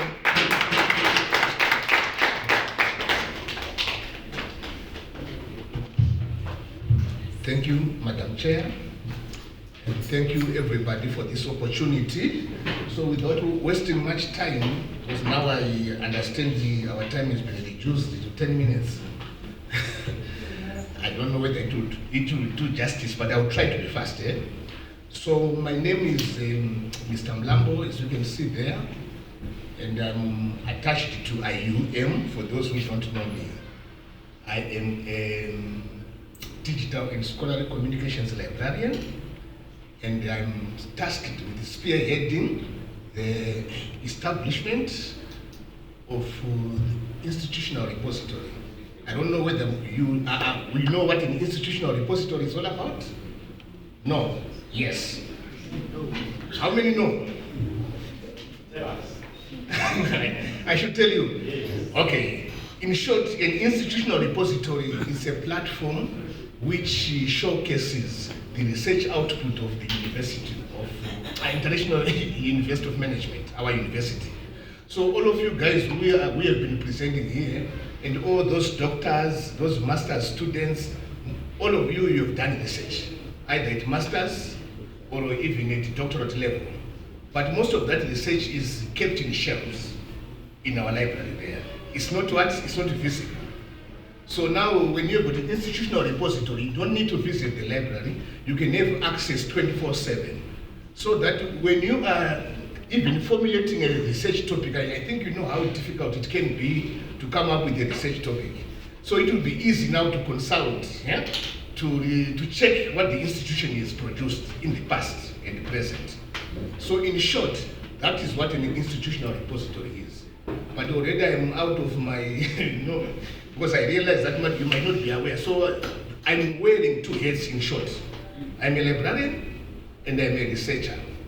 So which means that I'm a practitioner and I'm an academic. Are we together? Okay, so I think seeing this topic, one might say, but how is this topic connected to the theme of agribusiness and youth employment? But what I can tell you is this topic, it stands on three important maybe legs or arms, what can I say? There is digital transformation. No one can escape the effect of digital transformation today. It affects all sectors. And when it comes to knowledge management, I know that a lot of people don't understand what knowledge management is. Even those academics, even others with doctorates, it's something which is not very simple or easy to, especially to articulate, especially if you don't have the background. But I will try to cover it. And most importantly, the other one there in this research is the Namibian Media Institution. So remember in the morning in the plenary with the media ombudsman, okay, and he talked about the relevance of the media. So this research touches on the media. I think for the introduction, that's it. Can you? Okay, the outline, I'm not going to touch on the outline too much because I've noticed that we don't have much time. So for context and background, which is very important to situate this study, this is a case study of the New Era Publications Corporation, NEPC in short. I think everyone knows the New Era newspaper. I would be surprised if there's anyone who says they don't know it. So this was established through an Act of Parliament, some of you might not be aware, Act 1 of 1992, as a state-owned enterprise. No, so you can distinguish it from the privately owned media houses like the Namibians, the Sun, and so on.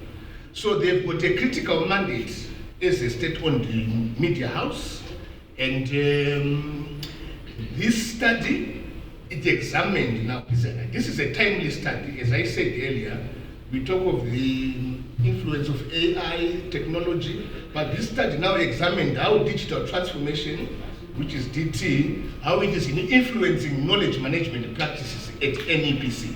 So a media institution is a knowledge intensive organization. So this study I won't go very much into this because we are in the age where clicks create data. I think you are aware that every time when you are searching or clicking, you are creating data. But the question or the challenge is now, how do media institutions turn digital noise into knowledge? Okay? And when we talk of digital noise, especially today, media institutions are sitting on mountains of raw data, okay? But they are finding valuable patterns within data, because data sometimes is meaningless unless if it becomes structured. So it is like maybe trying to find a needle in a haystack, which is nearly impossible. So the challenge is not in data collection, but in sense making. How do you make sense of the data that you are collecting in an organization? So the research problem here, one is that there is a lack of sufficient, I didn't say there's a lack of studies, but sufficient studies that address how digital transformation influences knowledge management, especially in the media organizations, let alone in the Namibian context. And then there are significant barriers to effective digital transformation, and I think we heard about digital illiteracy in the morning. We already have challenges of digital divide. These are real things. And then there's also a research practice gap between academics. Remember I said at least me, I'm standing on two. I'm an aspiring academic and I'm also a practitioner. So bridging this gap is also a challenge on its own, okay? And knowledge complexity, I think I touched on that one. That knowledge management is very difficult to explain, let alone even to teach. Even for me, who is supposed to be a knowledge management expert, I know that it takes quite, some effort for me to be able to share this with you. So we call that knowledge complexity. And right now we've got the challenge of the fake news and AI. I think the media ombudsman said something in the morning also which was very critical when he said that no, there are some people who are faking research data. And we know this is real.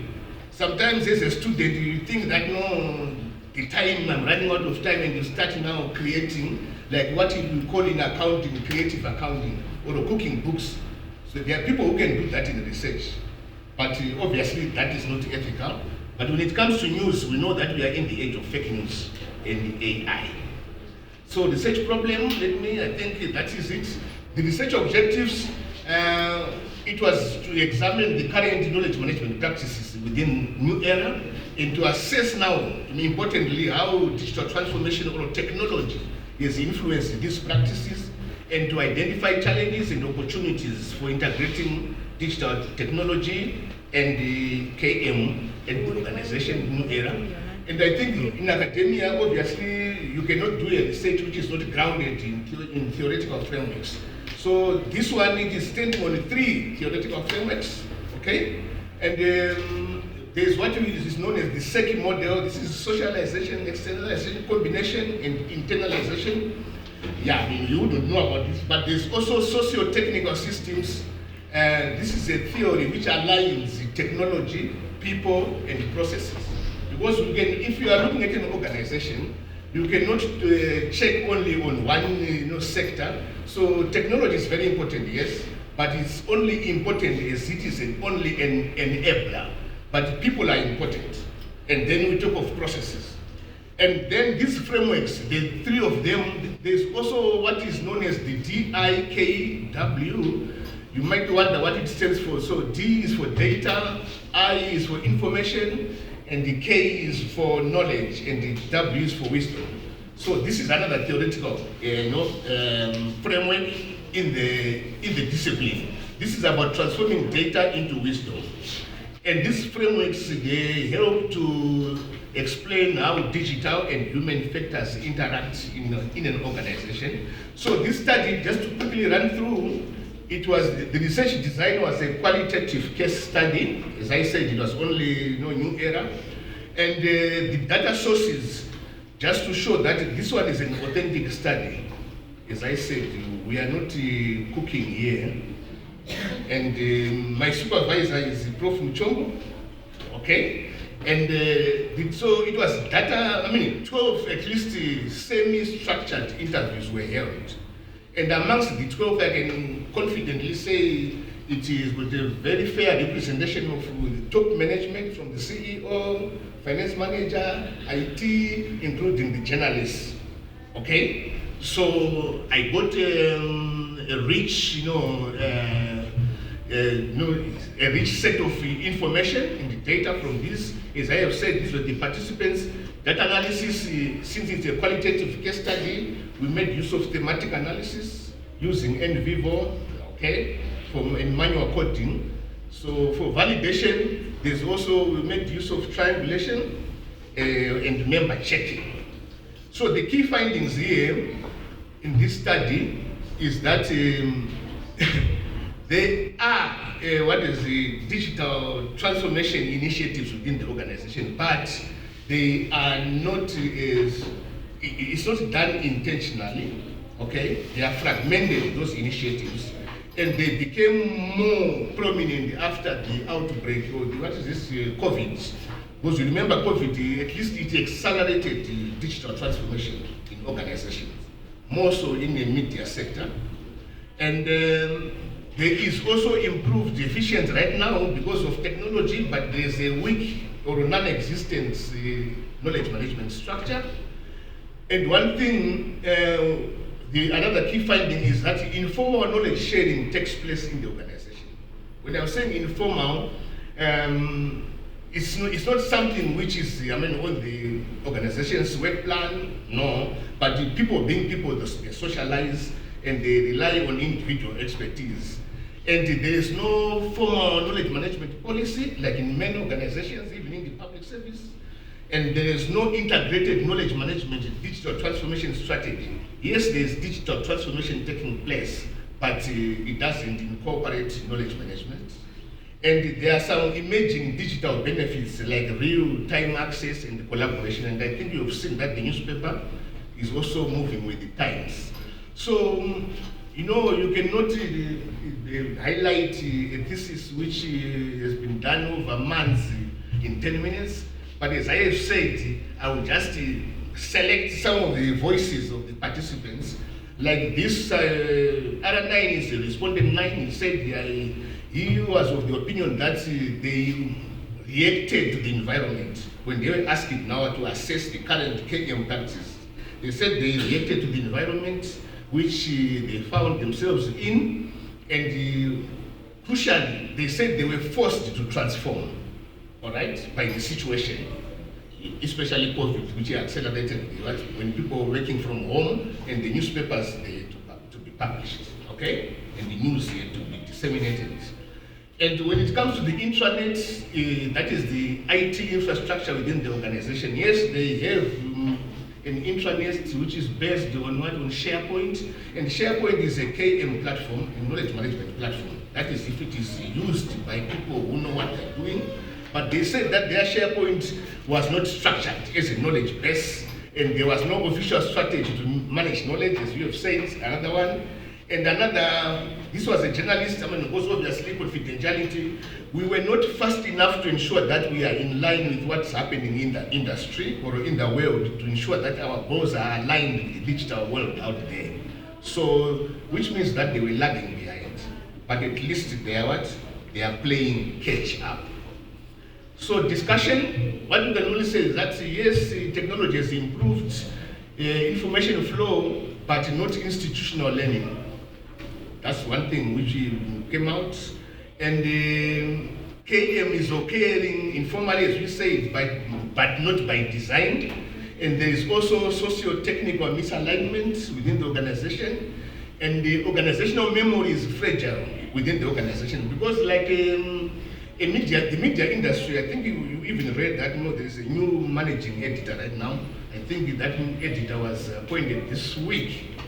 So when I did this research, there was another editor who already left. So in the media industry, the staff turnover is very high, which means that if there is no intentional knowledge management strategies, knowledge loss becomes also what?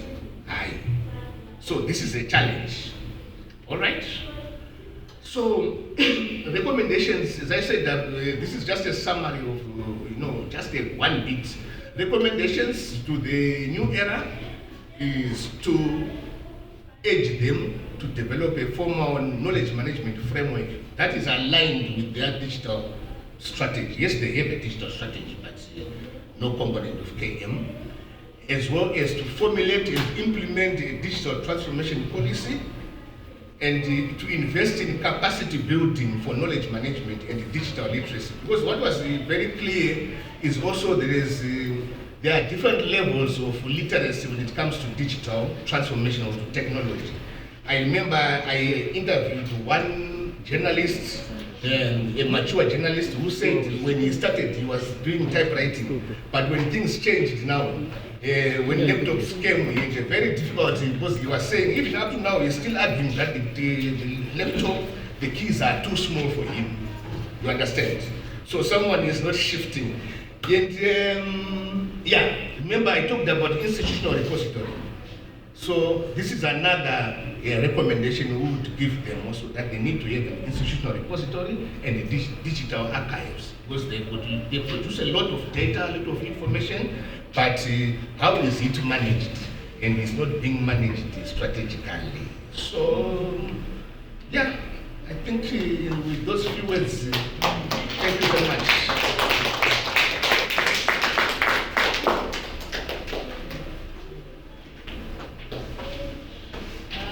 Thank you very much, Mr. Charles Mulambo, for your presentation. Very informative. Now we know what is, I will not even pronounce the word because I don't know how to pronounce it. Repeat the what? Okay, all I know is that our data is going to be managed very well. It's just a click and then you find whatever you need. Okay, that brings us to the end of our presentation for the second session. The next session is for us to ask questions. I'm not sure, I see the food is ready outside. I think it's best if we quickly take questions, but then we answer them when we come back. At least the presenters will have time to reflect on the questions, and then while they are enjoying their lunch, they are also getting the answers, right? Okay. Questions to our three presenters? Where's our moving man? Thank you, Martin. We can start with the first presenter or in any manner. We have a hand there and there and there. Yes.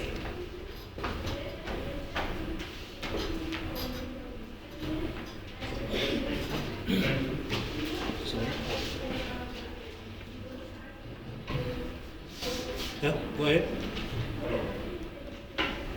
Hello? Yes. Yeah, my first question is directed to the first presentation. Okay.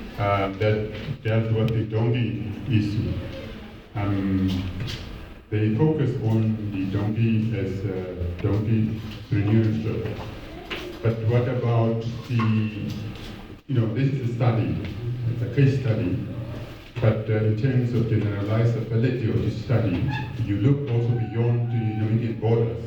In China, they have a lot of donkeys, and they make penicillin out of the donkeys. That's a greater, it's at a more significant level that they're engaging the donkey instead of just transport the way I've seen in Namibia. I think that's the research taking into account to go beyond the Namibian use of the donkey. Then on the second, maybe I should just finish my questions. I hope that you are taking notes of the questions. In a nutshell, they just asked about the medicinal role that donkey play in an advanced situation. Then the last presenter talked about information, because the media gives us information, but knowledge is superior to information. So the question is, does the media manage the information to the extent that it can become knowledge? Because knowledge is superior to information. We are talking about a repository in the case of the library. Probably probably they have not even a system where they have a bank, information bank. So it should proceed to the next level. Last but not least, the question about the Rapporteur situation. Rapporteur,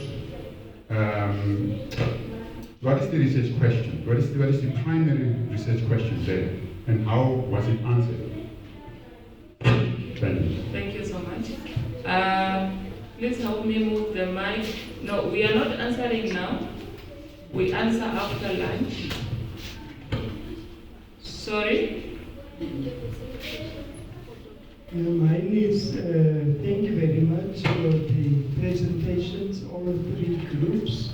We had enjoyed it. Mine is that there was, you said that donkeys is a low upkeep. But I would like to know whether you had researched and find out a taxi is running full day. And the donkey car taxi is running full day. So the health and the feeding of the donkeys after a full day, have you explored that in your research to see if then the owners are looking after the well-being of the donkeys. And then the rebirth one, I would say, but I hear that you are also at the stage of presenting a book that I would have liked to, if you look at the definition of urban and rural, semi-urban, that you rather would have that for Streishoek and so on to label it or your studies to informal settlements than to speak about rural community. Thank you. Thank you. Lord, Ms. Hambeleleni. Thank you. Thank you very much to all the three presenters. That was very insightful. Now to the first presenters. Part of the problem statement focused on gender inequality ownership, but then on the preliminary findings, you talked about low-income families owning these donkeys. I just wanted to find out whether it's female or male so that you answer to the problems. Okay. Question number 2, this one is going to Charles. What is the causing of socio-technical misalignment at a very large media house within Namibia, which is New Era? Thank you very much. Thank you. Another hand here.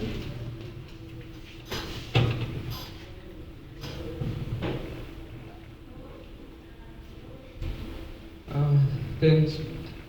Just the first presenters, just a clarification.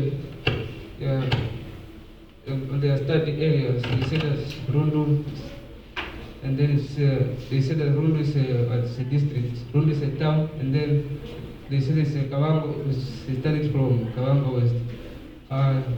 Rundu is from Kavango East, and then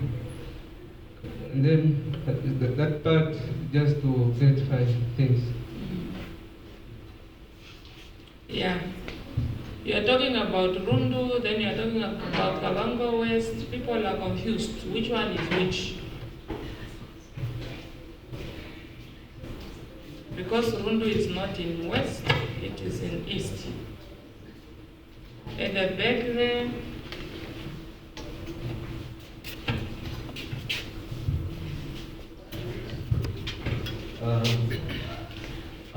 I would just like to thank for the innovative idea. And my question is based on the donkey taxi.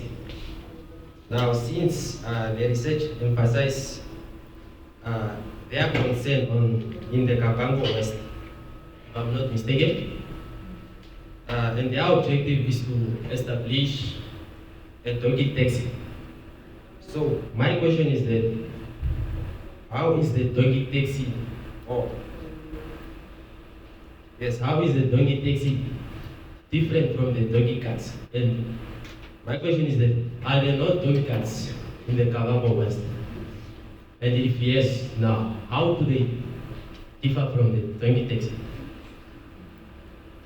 Because I was thinking maybe a donkey taxi will be more special than, like it will be designed more special than a donkey cart.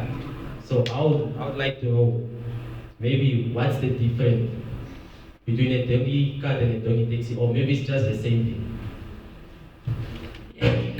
The presenters are taking notes. Any other question, contribution? Yes. Yes, good afternoon. Afternoon. My question is still on the donkey carts.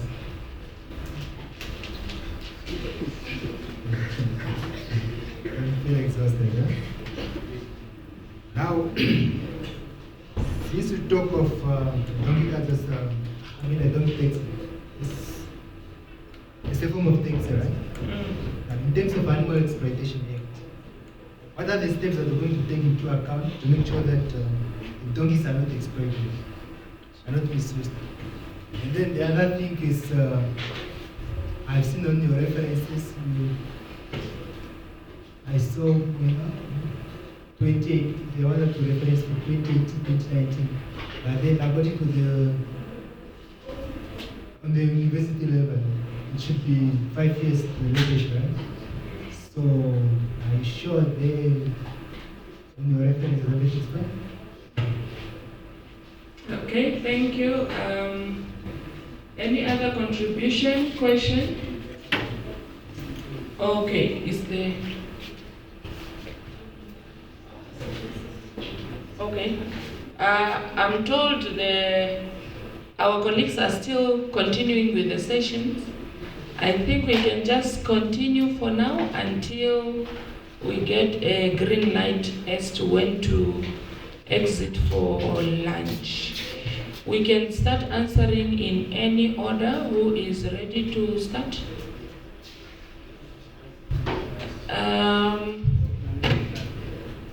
Tanya, Mr. Charles, and the Alex or Sofia? Okay, yes. We can go in the order of presentation.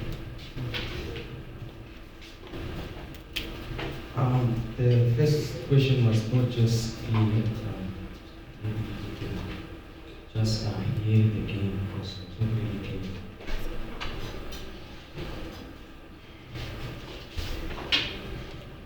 The question is basically about the utilization of the donkey as a case study. Yours is a case study. Now, within that context, in China, your focus is on the taxi-preneurship. In China, they're using the donkey for medicine as well. So I think that's moving to a higher level. Have to consider that transition to another level in your study. Because a study is supposed to be generalizable. You can take that to another situation. You say, this is the outcome of this. This is how it was done. This is the outcome. Can I apply the study in this context?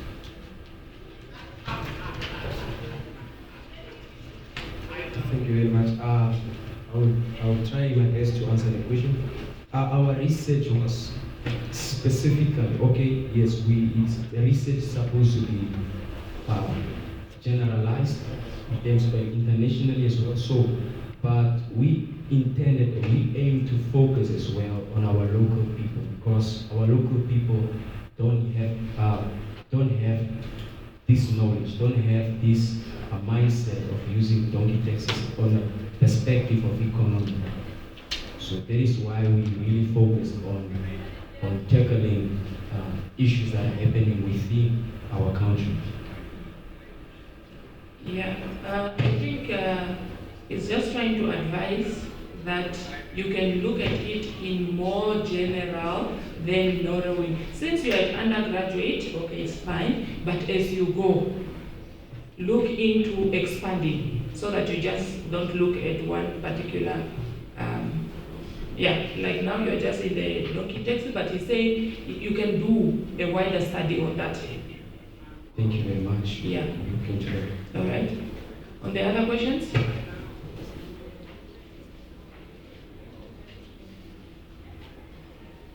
Yes, the second question, I believe it was asked on the feeding.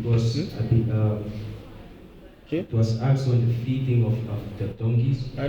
Since they run a full day. Like taxis, they ask taxis, they run a full day, and donkeys as well, they run a full day as well. So what about their feeding and their welfare? So in our study, we spoke of the veterinary services that need to be implemented. These veterinary services will be there for the care of the donkeys. In other words, it's for owners to be aware and know how to be taking care of the donkeys and not allow them to run a full day. Yes. Okay. Were those the only question? We still have one. Yes.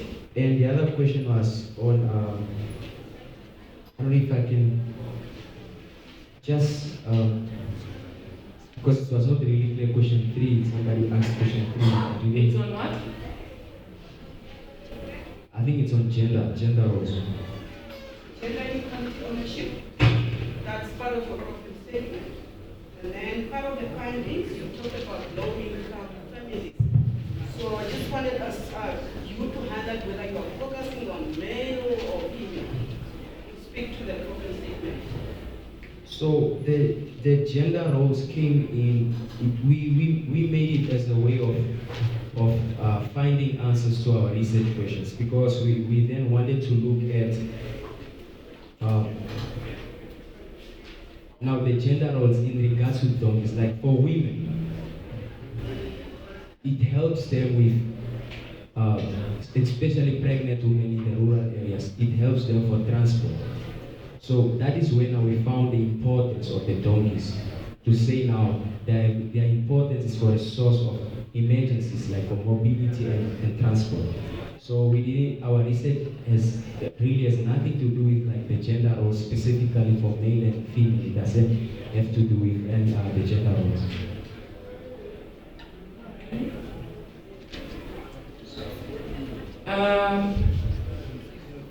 Another one? Okay, the other one, the fourth question was the difference between the donkey taxis and the donkey carts. So the donkey taxi and the donkey carts, more or the same thing, because the donkey carts, it's just a setup of a donkey and what we call the cab. That is the combination of it. But speaking of the donkey taxis, is now on a perspective of economy, business, where now owners have to use them for income, where owners have to use them for earning something for their household to support their families. So that is what our research is all about. But otherwise, there is no difference really between a donkey taxi or a donkey cart. It's still the same thing, but then on the other hand, it's more business.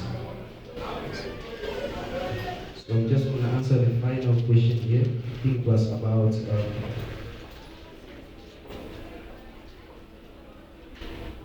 yes, what steps to take into account that donkeys are not exploited? I believe it's so. Yes, our research looked into, we picked up the problem, and then if we follow very well, we recommended that policies should be, there should be a provision of policy to be made in regards to donkeys.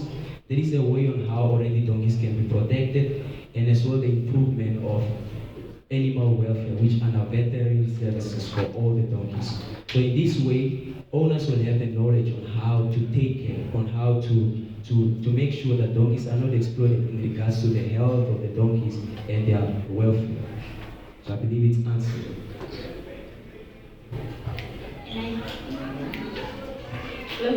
Yes, I think we did not answer his question. The guy, the gentleman in... Yes. The gentleman in... Yes, Kavango, West, Rundu. Where was the focus area?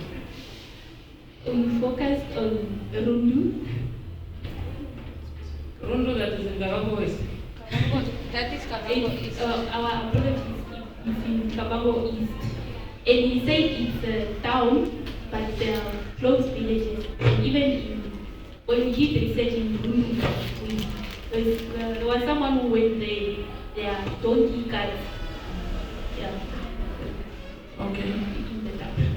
Okay. I think we can go for lunch. Let's go and hurry up, and then we continue. Please just take your food. Let's eat and then be back as per our schedule. And we will continue with our discussion and answering the questions. Please do not go. Come back so that we hear our answers.